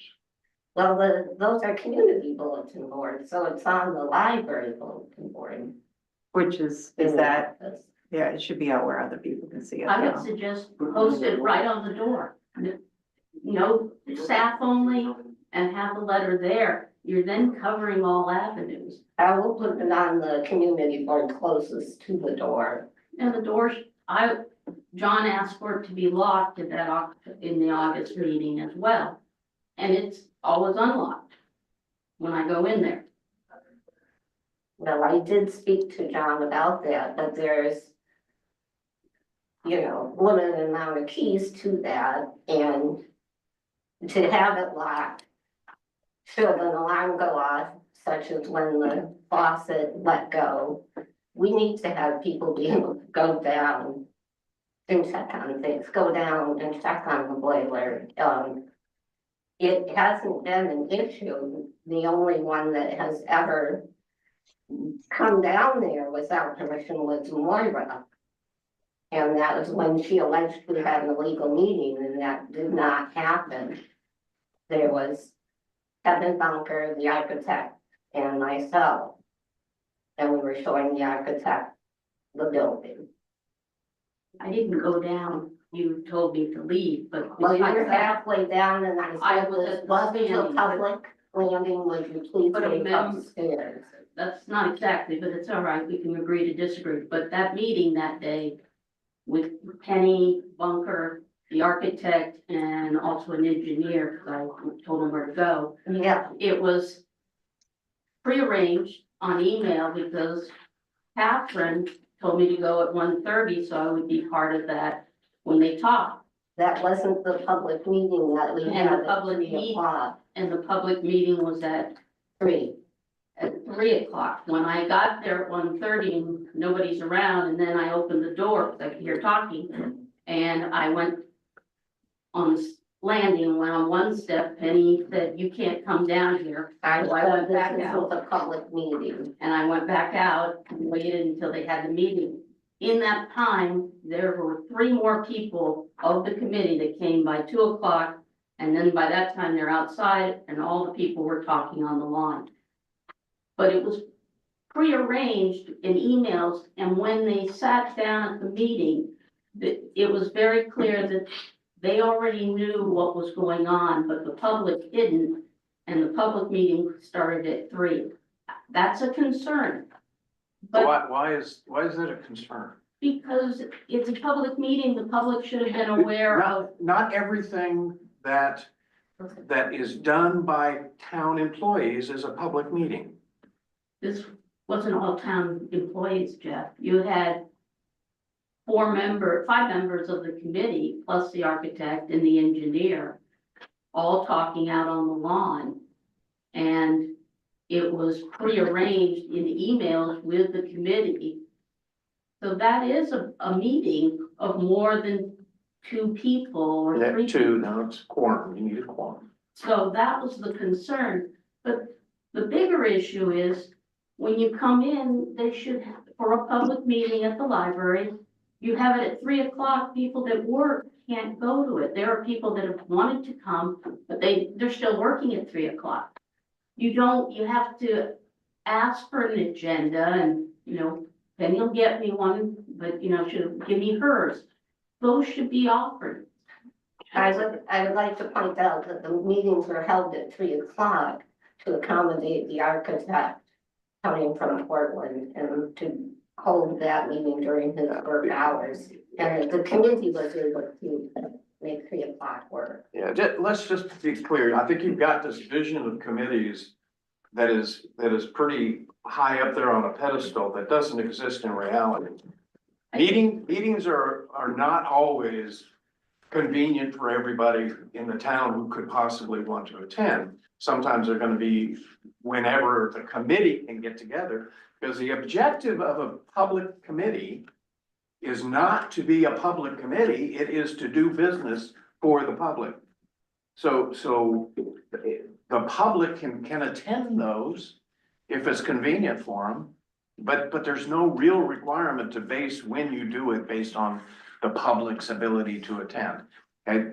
And the other thing is, there's no requirement for them to provide an agenda laid out for you to pick up. That can be done online. You can ask for one and you can get one. That's the requirement.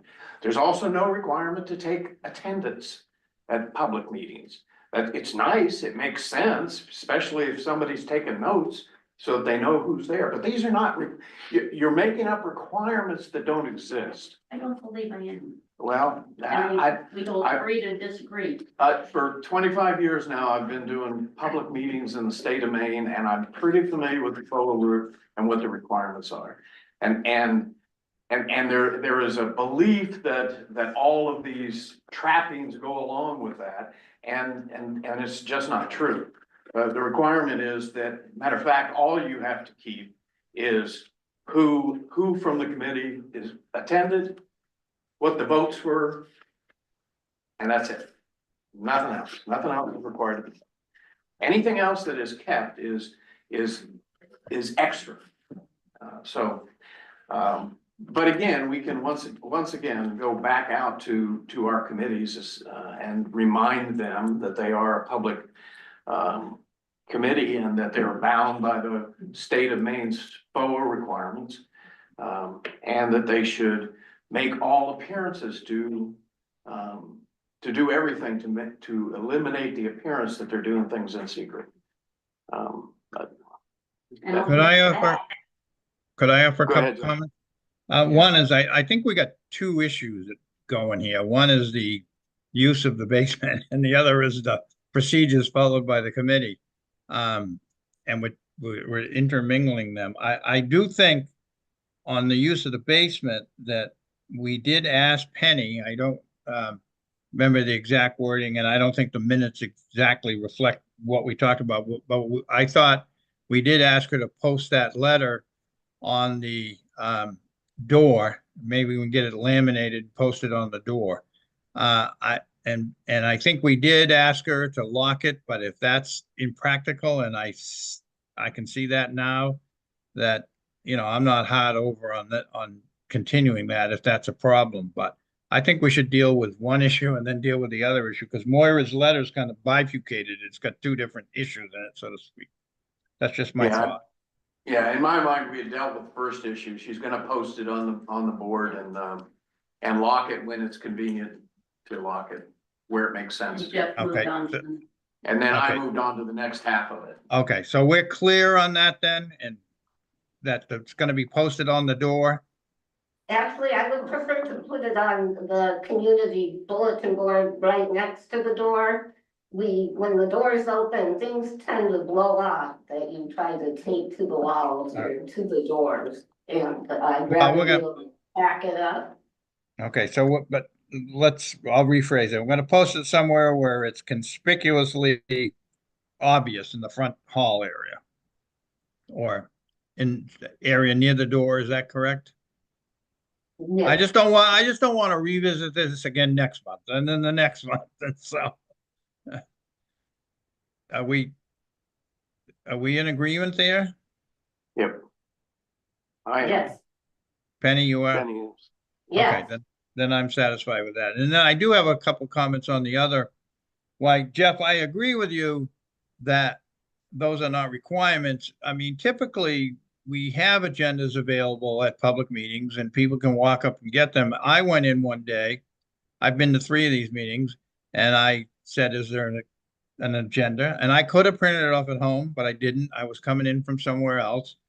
And basically, I was told by a committee member, and it wasn't Penny or Kevin, it wasn't either of the chairs, that someone was going to make one for me. I think it was Maureen, and another woman on the committee said, "Oh, he doesn't need an agenda." And I said, "Well, I'd like one, please." And Maureen did make me one. And also, the public has been asked to comment on the plans, and that's been difficult because you couldn't get I don't want to say you couldn't get, but they weren't made available ahead of time. And I know they're drafts, but that doesn't mean that they're not public information if they're a draft. So I do think that, why I agree with you, these are not requirements. I do think that there's a lot of interest in this, and I think it would go a long way if the information, the printed information, is available either ahead of time, and probably the agenda was, again, my fault. But I just think it would help if we could kind of try to work that out a little bit. But we did make that available when we were bringing it to the select board, and that's when we were seeking the public comment. And Yeah, we plan to but do that in a public meeting Right. outside of our facilities committee meeing, and right, certainly. I agree, but the public was asked to comment. I'm talking about at earlier meetings down at Guilford Butler. And I remember I had to get up because it was on the screen, but I couldn't read it. I got up and walked up near the screen to look at it. And basically, I ended up saying, I really can't. I mean, the question was, do you like to put to the public, do you like A or B option? And basically I said, I can't answer that because this is the first time I saw these was like 5 minutes ago, and I can't read this from the floor. So I just think it would be helpful. I personally think it would be helpful if the committee could have, if they're going to be dealing with documents that are public documents, even though they're drafts, if they could have them available, or at least an ability to copy them at the meeting if people ask for them. And again, I agree with you, it's not necessarily a requirement. I mean, let's face it, they don't even have to let the public talk at a public meeting. We all know that, unless it's a public hearing. So, but that's not typically and traditionally since 1994, when I've been around here, the way we've done business here. Agreed. That's my 2 cents worth, and I'll shut up. Nothing to add. Okay.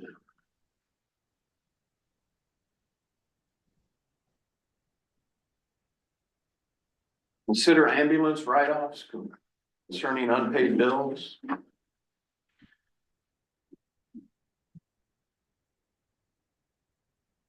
We have two of them. There should be three written down right there. I had to write them in like, oh, this. For those in the second package? Yes, there be one, this. And you also have. This mess, Oh, it's part of that. yes, So can I ask a question on the first one? The totals Sure. 1,997,78. That's the sum of 117,61, 117, and 980. Is that correct? yep, And is that third one Medicare as well? no, that's just 3 years. Oh. So it's not Medicare. It's what? No, the third one is just, it's either 3 years from service date to write it off, or Medicare and Medicaid is a year. So this last one Right. has been 3 years. So from it's service private, date. private Okay, so- insurance, no okay. insurance. Right, So it's not, the question is, it's not Medicare. right. Okay, okay. Well, so the Medicare ones are, there's nothing to debate. They won't reimburse us. It's beyond the year, right? Correct. And the other one's 3 years old, and I assume we've tried to collect that one? Yeah, it's back from 2021, yeah, I mean, Did it go to our collection agent? yes. Yeah, And they had no luck either? Obviously. no, I mean, you can see from here. Okay, well then I'll make a motion that we write off. I'm not gonna read the account information number out, but write off the total amount of $1,197.78 in uncollectible ambulance receivables. One being 117.61, one being $100.17, and one being $980. I'll second that. Okay, any further discussion?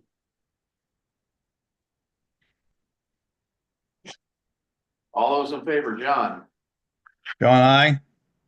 Sue, Do I? Jeff, I. And then the next item is about 7 pages for me, so I can't make sense of it. Which one's that? There's a total amount of 16,898 Oh, eight so, nine yes. 50, and it's printed out on about 7 pages, so I'm not sure Yeah, what I'm I'm sure why I did that. I'm not sure what I'm looking at. I have two, it was kind of hard to print it out all together, there's a lot of information. But this is, just everything we've sent to collections so far. We've had one person pay his fees for the ambulance, and From the town, where the From town had FFR. asked. Oh. from collections, From one collections. person has paid. Okay. Nobody else has. I mean, we've sent this back from 2023, 2022. I mean, what should we do at this point? I mean, we keep sending them to collections, but nothing's happening. Like nobody, there's no repercussions for having this in their, on their credit or in collections in general, so they're not Oh, paying. Well, I do think it does reflect on their credit. I believe Oh, that, maybe, but I don't know. Until recently, I think they just changed the law that medical, Yeah, I don't think. it's gone Medicals are into no effect longer- yet, Yeah, yeah, well, they're on there, but they can't count them against you. right. So I just would For like to mortgage and know, stuff like that. Did we send out requests for payment before? it Yeah, went to yep, collections? yep, we send out 3 notices and 1 final notice. With hardship waivers with each one, so if they feel like they need to fill it out, they do. Nobody's filled it out. Nobody has. No. So Either they don't that even- or- So they don't even fill out the waiver application. No, they don't. No, most of the time, like I only get a couple back that I can't find an address for. And then at that point, I just send it to FFR after I try. Um, but I mean, people pick it up, but they don't send it back, or they call and say, I've already paid it. When they clearly have not. Yeah. But I mean, nobody fills it out, nobody sends anything back. What is the ACTIAEINT? So this is what this is, all these letters. So these are account status, and then accounts will go into the status, but it has good contact, receive no response. There are some that they've called 30 times and they just have not replied. They're getting nowhere.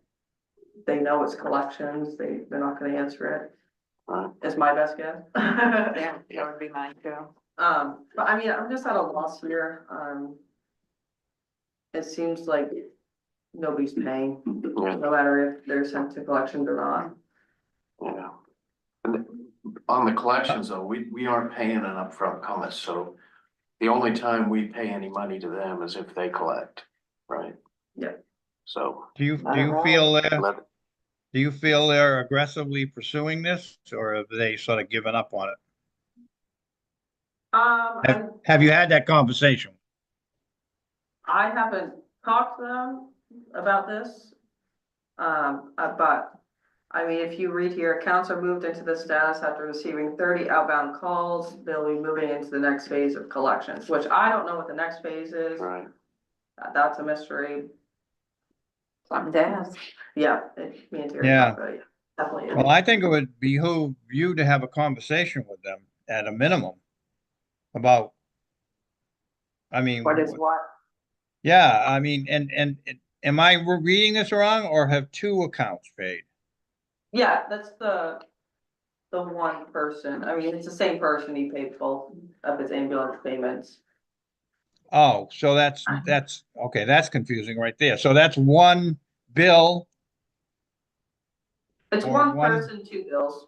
Okay, It's that the helps. same person. Yeah, He all just right. had two ambulance bills. Yeah.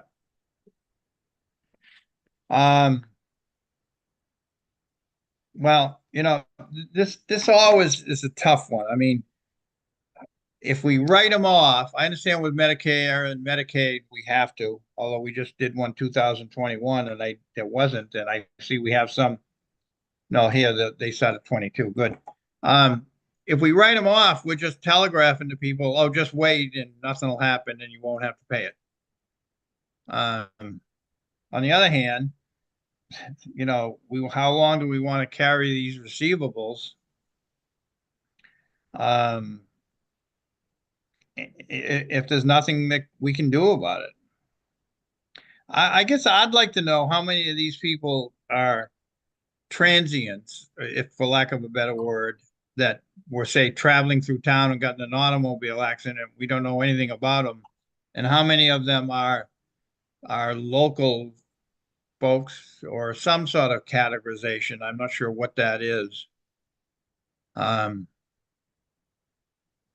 mean, clearly, if somebody was riding through, got in an accident, and their address is Oregon,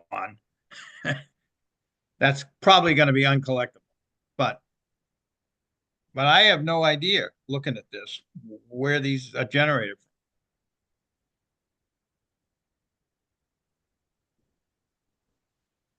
Can you put out a report where they're generated from, or somebody I in the get- ambulance, so we I get know? reports from Comstar each month that shows who the person is, their address, and how much they owe.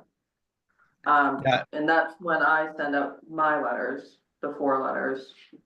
And then if I don't get a response, that's when I send them to collections. I mean, I don't, from here, you don't see all that written down. I have the reports for each person. But maybe that should be provided to us so that, John, like we can look at that information to decide what to do.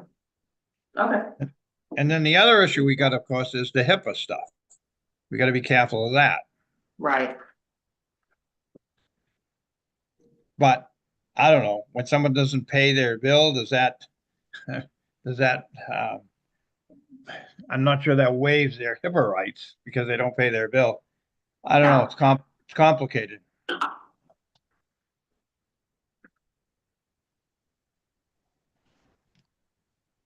I'm not sure the HIPAA applies in this case, though. I'm not sure either. Because HIPAA talks about their medical treatments, and we're not talking about medical treatments, we're talking about bills that they owe. Yes, sir? Yeah, I'm not sure that it does either, Jeff, but want to, I don't want to make an assumption and then find out we're wrong and get the town in Yeah. trouble. Right, we shouldn't be publicizing the list, No. but we can have access to the list. Yes, sir. I work in healthcare. HIPAA has to do with identifying the patient and their care. Correct. So the reality is you can say that the person is in, what's the word I want, paid person is not paying for town services. Right. That's my interpretation as well. Thank you.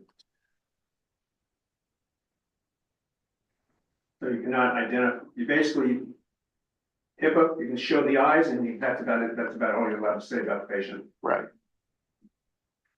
Well, I make a motion, we table this and have Hannah have a conversation with them, not an email exchange, but a good conversation about their perspective, their being the collection agency. I'm just not willing at this point to write off $16,889 just because someone is, quite frankly, just ignoring us, particularly given that we have a simple self-verification system where they can get a waiver. I agree. Yeah, I mean, a lot of people call me when I send out my mails and I say, just look at the waiver. If you don't really want to pay, just fill it out and I'll look at it. I was like, but just look at the waiver, it's right there. Nobody does. Well, and if someone says they paid, I mean, ask them for evidence, I have. you know, canceled checks, date they paid, whatever. Just don't, I mean, just because someone said they paid. So I make a motion, we table this and explore it some more. I'll second that. I guess I do have one other question. Are any of these Medicaid or Medicare? I didn't look into it that far. Well, if they are, we can take them up next month and write them off if they're over just to shrink the list. I think it needs more analysis. Okay. So all in favor of tabling, John, Aye. Sue, Aye. Jeff, aye. Budget timeline.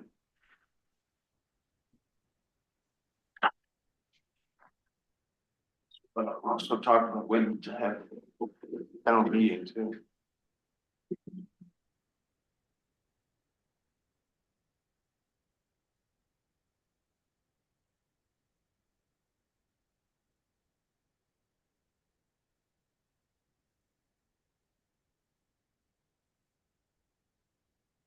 So do we have an anticipated town meeting date?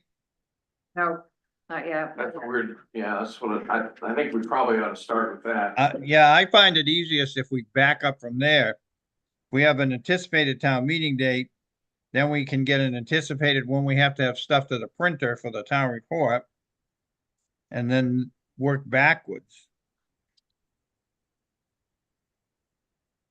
I It do looks think, like our choices are June 17th or June 24th. is one of those an election? I think the election would be on the 10th. Would that be right?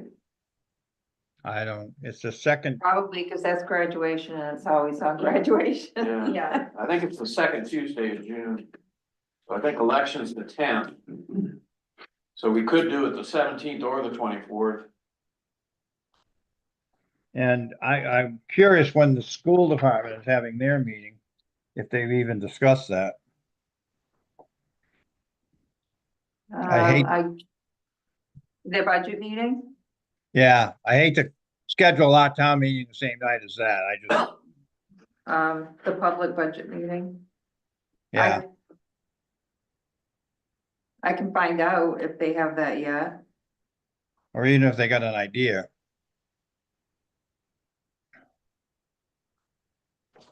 But I do think we need to get some dates into at least some proposed dates into the hands of the budget committee.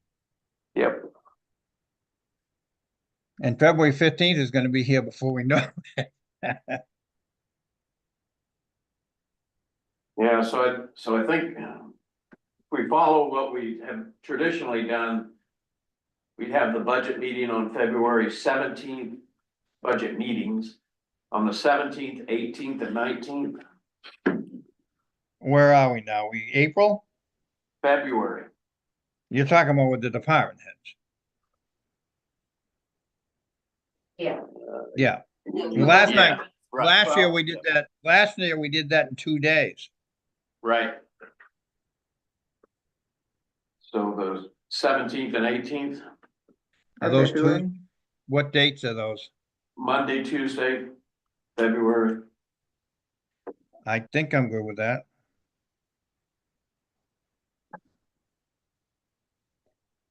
Okay.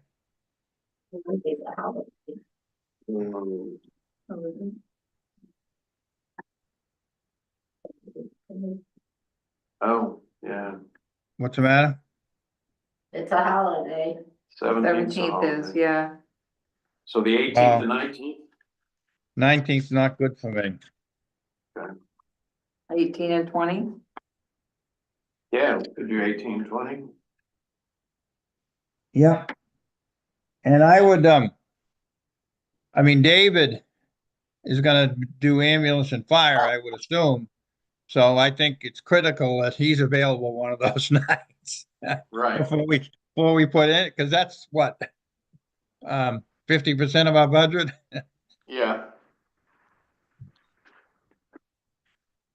So can we call that tentatively then? Yeah, I think so. Although I wrote mine in ink. Why So no? Yeah. Mercury. Gonna be So evening meeting. the budget committees last year started the 10th. Orange? Yeah, 3:30 or 4, whatever Sue can I make. can do 3:30. Do it early. 3:30.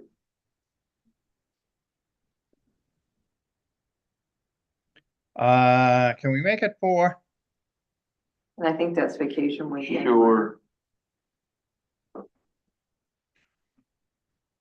The sun rises and sets an hour later here. Don't rub it in. No, excuse me. Yeah, it sets an hour later. Rises later too. And then if we met the budget committee meetings, what would be the corresponding April 10th? Was that a Monday last year? Yeah. So the So 9th. Oh, I'm looking at the wrong one. Wait a minute. Be the 11th? Oh, What month? April. April. No, it'd be like either the 7th or the 14th. So does that give us enough time to get to the printer, Hannah? What day are we? April, middle of April, April 7th or April 14th. Oh, so those Mondays? Yes. Monday. Yes, I need to get it in the first week of May. Okay. Yes. So if we went, Who's doing the printing? So I found one that's in Camden. Well, I think, yeah, I went through Camden, then somebody else called me, Lincoln Paper or something like that. And they seem pretty good, 2 weeks turnaround time to get everything together. Look at the final print and all that, and it's relatively close to the same price that we paid last year. Good. so what are we looking at for the Monday? April what? 17th? Either the fourteenth or the seventh, I think the fourteenth would probably be, Yeah, I do too. so 14th, 15th and sixteenth. And then don't, yeah, yeah, we should be able to.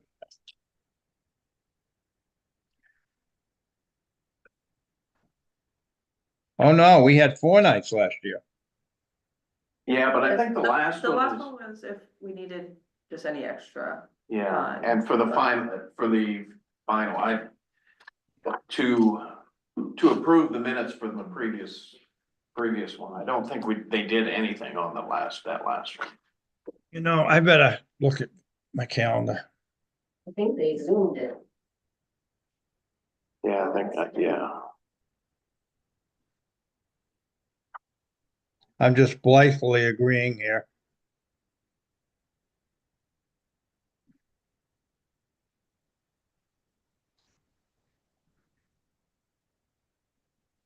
Actually, I can do the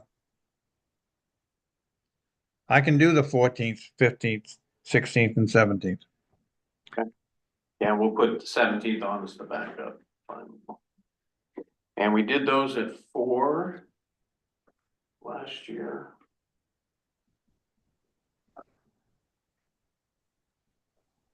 This is Sandra. Yeah, you did them at 4. Yeah. Yeah, that's what it says on the sheet. So Hannah, can you type up a sheet based on that and get it out, and also let the budget committee know that we tentatively scheduled those evenings? And see what kind of, What was the date for the town meeting? Was it the 17th or 24th, or did we choose? we didn't choose. I don't think we did. We were gonna wait. We need Sue to was find out gonna, when that. Oh, the school. was gonna check with the school, and we also need to make sure that school's available. Yes, I did check. He is fine after the 6th. Anytime after that. For Ash Point. Oh, before school gets out. Before school gets out. He said there's something going on and he's gonna, on the 6th. Whatever he said about me. Anything after that, he is free to let us use the gym. So those things worked for either or.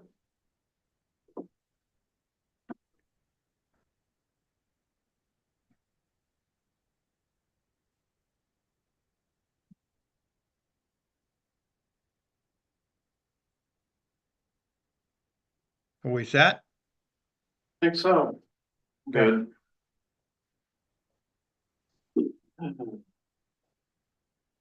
Tax lien foreclosures.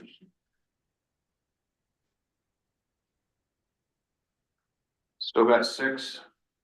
Yep, I mean, I've heard talk that people are gonna come in and pay, but I've also never seen them yet, so. Number 4 on there isn't right. Address or name, unless there's a second property owned by that person.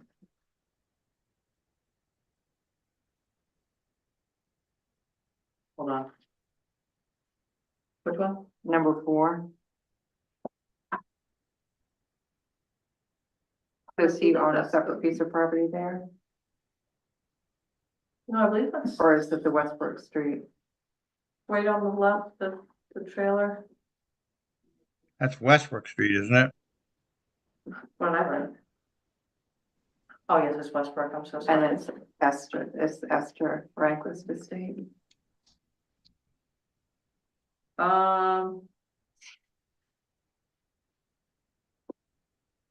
Look at.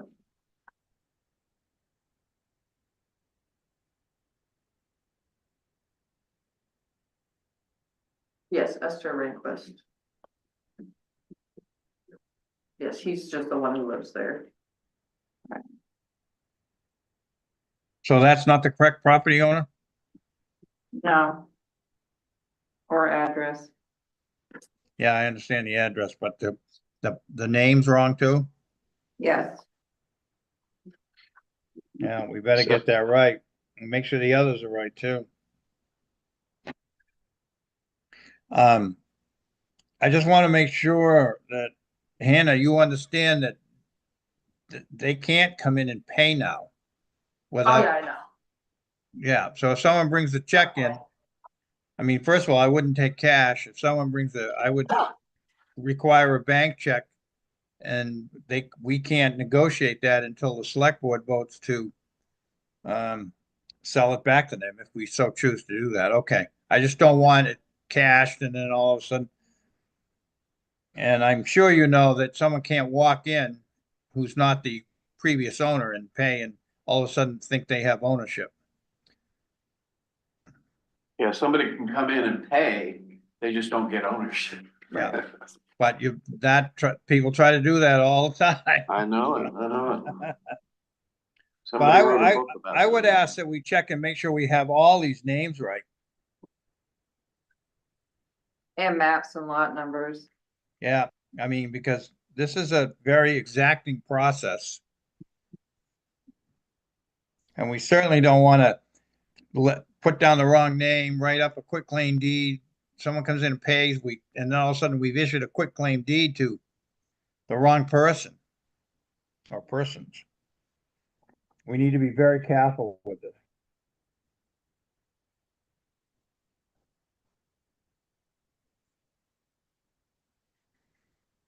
So I would move that once we make sure we have the correct names and mats and lots, that we authorize Hannah to send out a letter saying, basically saying that the property has foreclosed. The property has something to the effect that the tax lien for whatever year it is has foreclosed. The town now owns your former property. And we will be taking action to dispose of it or some other action, and urge them to come in and talk to the town administrator if they're interested in the town selling it back to them, something to that effect. And then give that, there's a time period that we have to Yeah, take some action. put a time. Yeah. Yeah, and bump that up against the new law too. Yep. But I view this first letter as a courtesy letter. Yeah. And probably send it first class, return receipt requested, and maybe even hand service. Now, if at least one person is deceased. Right. Yes. So I would assume, I don't know where that stands, whether that would be the estate of. Yes, I spoke to MMA, because he has, a legal team kind of that are trying to pay it to get it back in his name. So I called MMA about it and they said that they can't put it back in his name because he is deceased. I have to find a heir or descendant, which. Well, there must be probate and all that stuff. There must be an estate. You could talk to the probate court. Right, yeah, I gotta call probate if anything, but if he doesn't, I'm not sure. And I don't know if anyone else is deceased. Does anyone know? No, everybody else is still alive, Or at least they were a day or two ago. as far as I know. Yeah. Yeah, okay. So I would make that a formal motion that we send out the courtesy letter along the lines that I just described.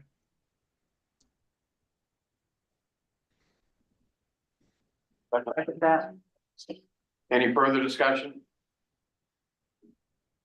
All those in favor, John? John, I. Sue? Do I? Yeah, fine.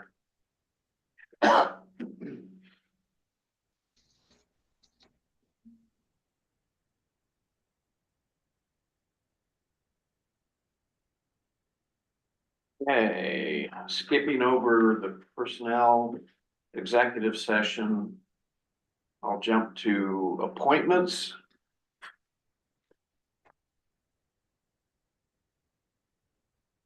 It looks like we have somebody interested in EMA director and assistant?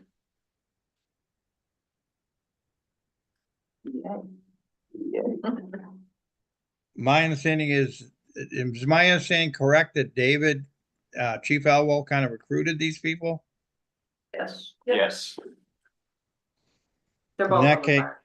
in that case, I'll make a motion that we appoint Chris Gamage, EMA Director, effective immediately.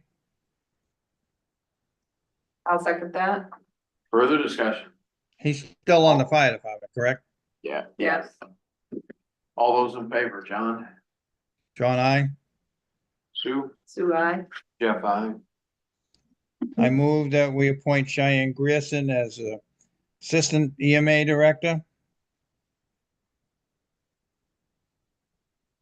I'll second that, sorry. That's all right. Any further discussion?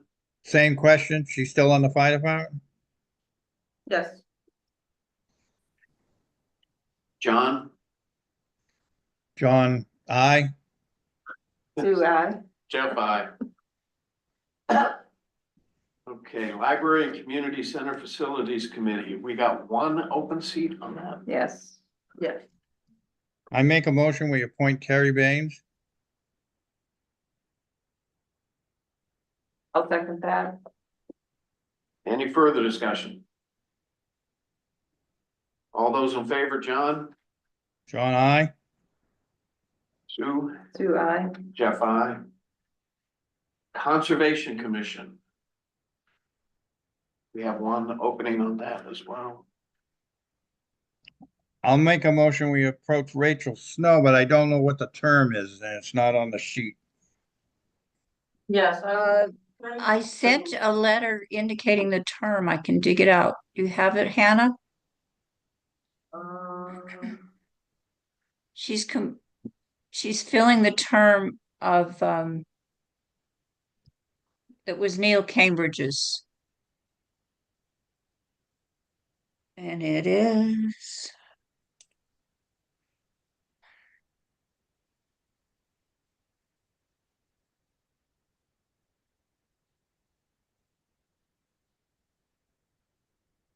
Dang.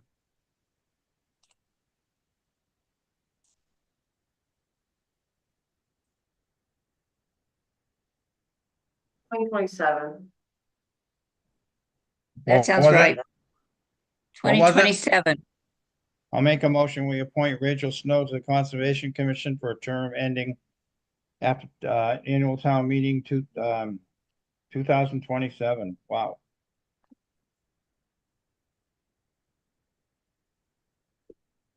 Oh, I'll second that. Sorry, I'm reading.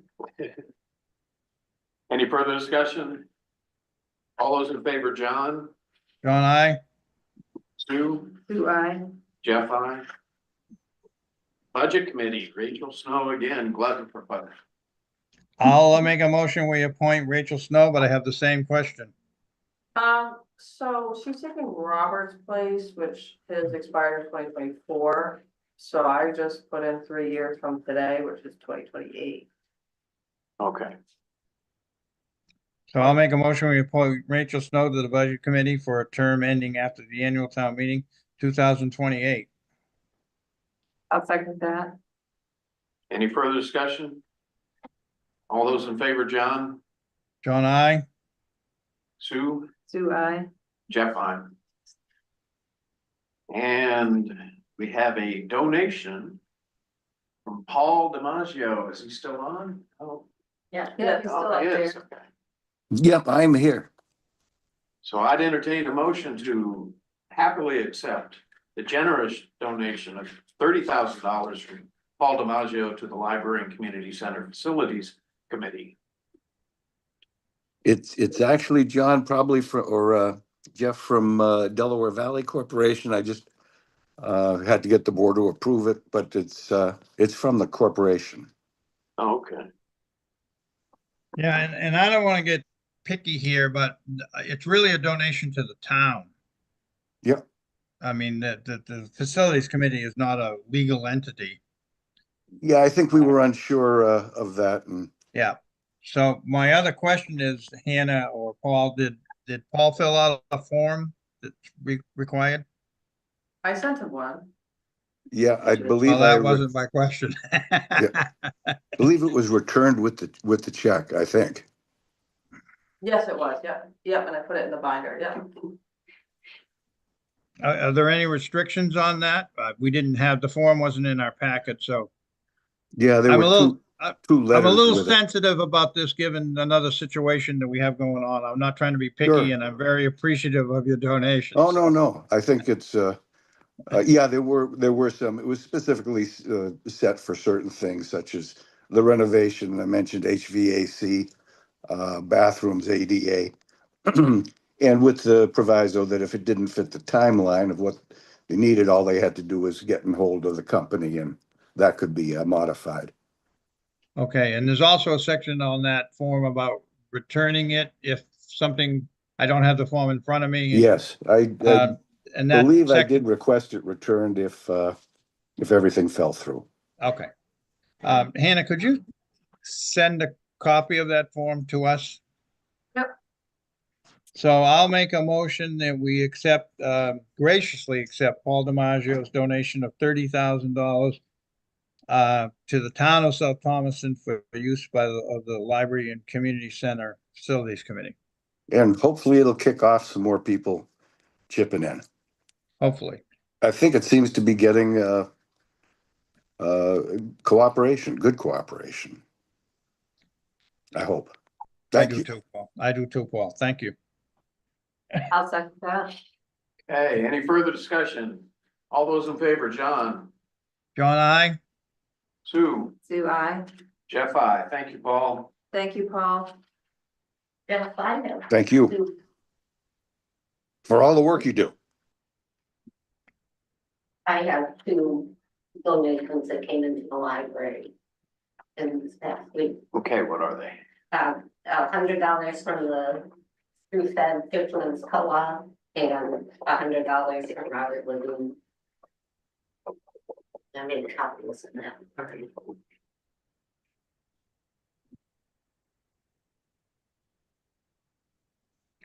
I'll go ahead and move to accept $100 from the Fisherman's Co-op and $100 from Robert Levine. I'll second that. Any further discussion? I have a question. Is this for the library's current library's operating budget? Yes. Not the facilities committee? Nope. Right. To the Okay. library. Yep, thank you.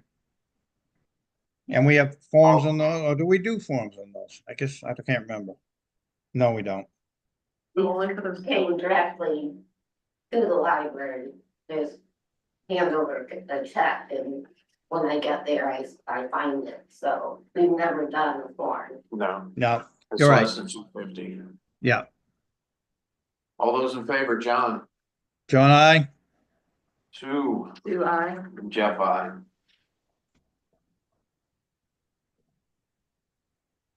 So we've got one thing left, I think, unless I missed something. And that's a personnel matter to go into executive session, but I think before we do that, need to double check on meetings. We have another one scheduled for the 26th of January. And we have budget meetings, the 17th and 18th and 20th. January 26th. 28th. Oh, 6 p.m. Yeah. Yes, I have that on my calendar. For some reason, I have that do we have a select board meeting on the 4th of February? I don't have it, but that doesn't mean that you don't.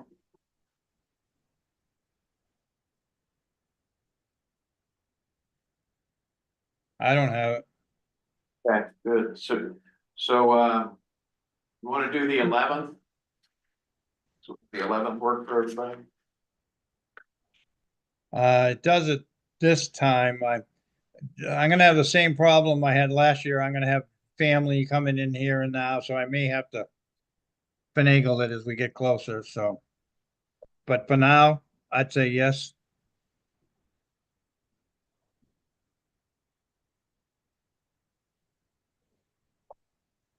wait to do marches, I guess.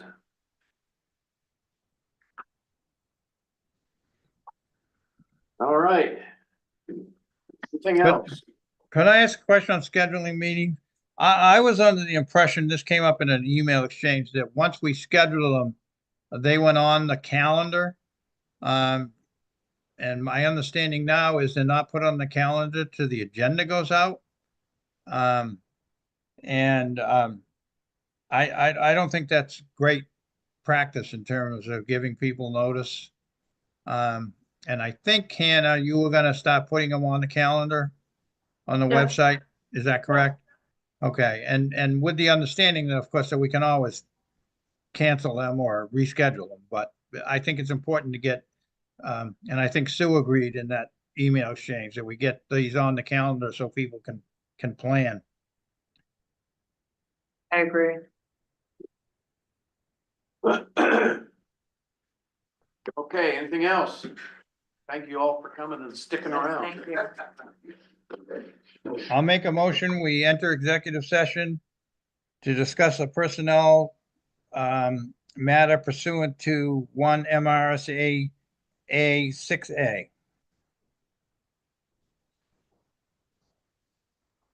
Second that. Oh, I'm sorry, I'll second that. All those in favor, John, John, I. Sue, Do I? Jeff, I. Jeff, could I Yeah. make a comment? I anticipate that if we enter this, I anticipate when we come out, we will not be taking any action. That's my anticipation. So, just for the public, I'm not sure we would reopen to, just adjourn. Right. Yeah, so for those public that are still on, we do not plan to come back on. No, she just left, so. Okay. Hold on.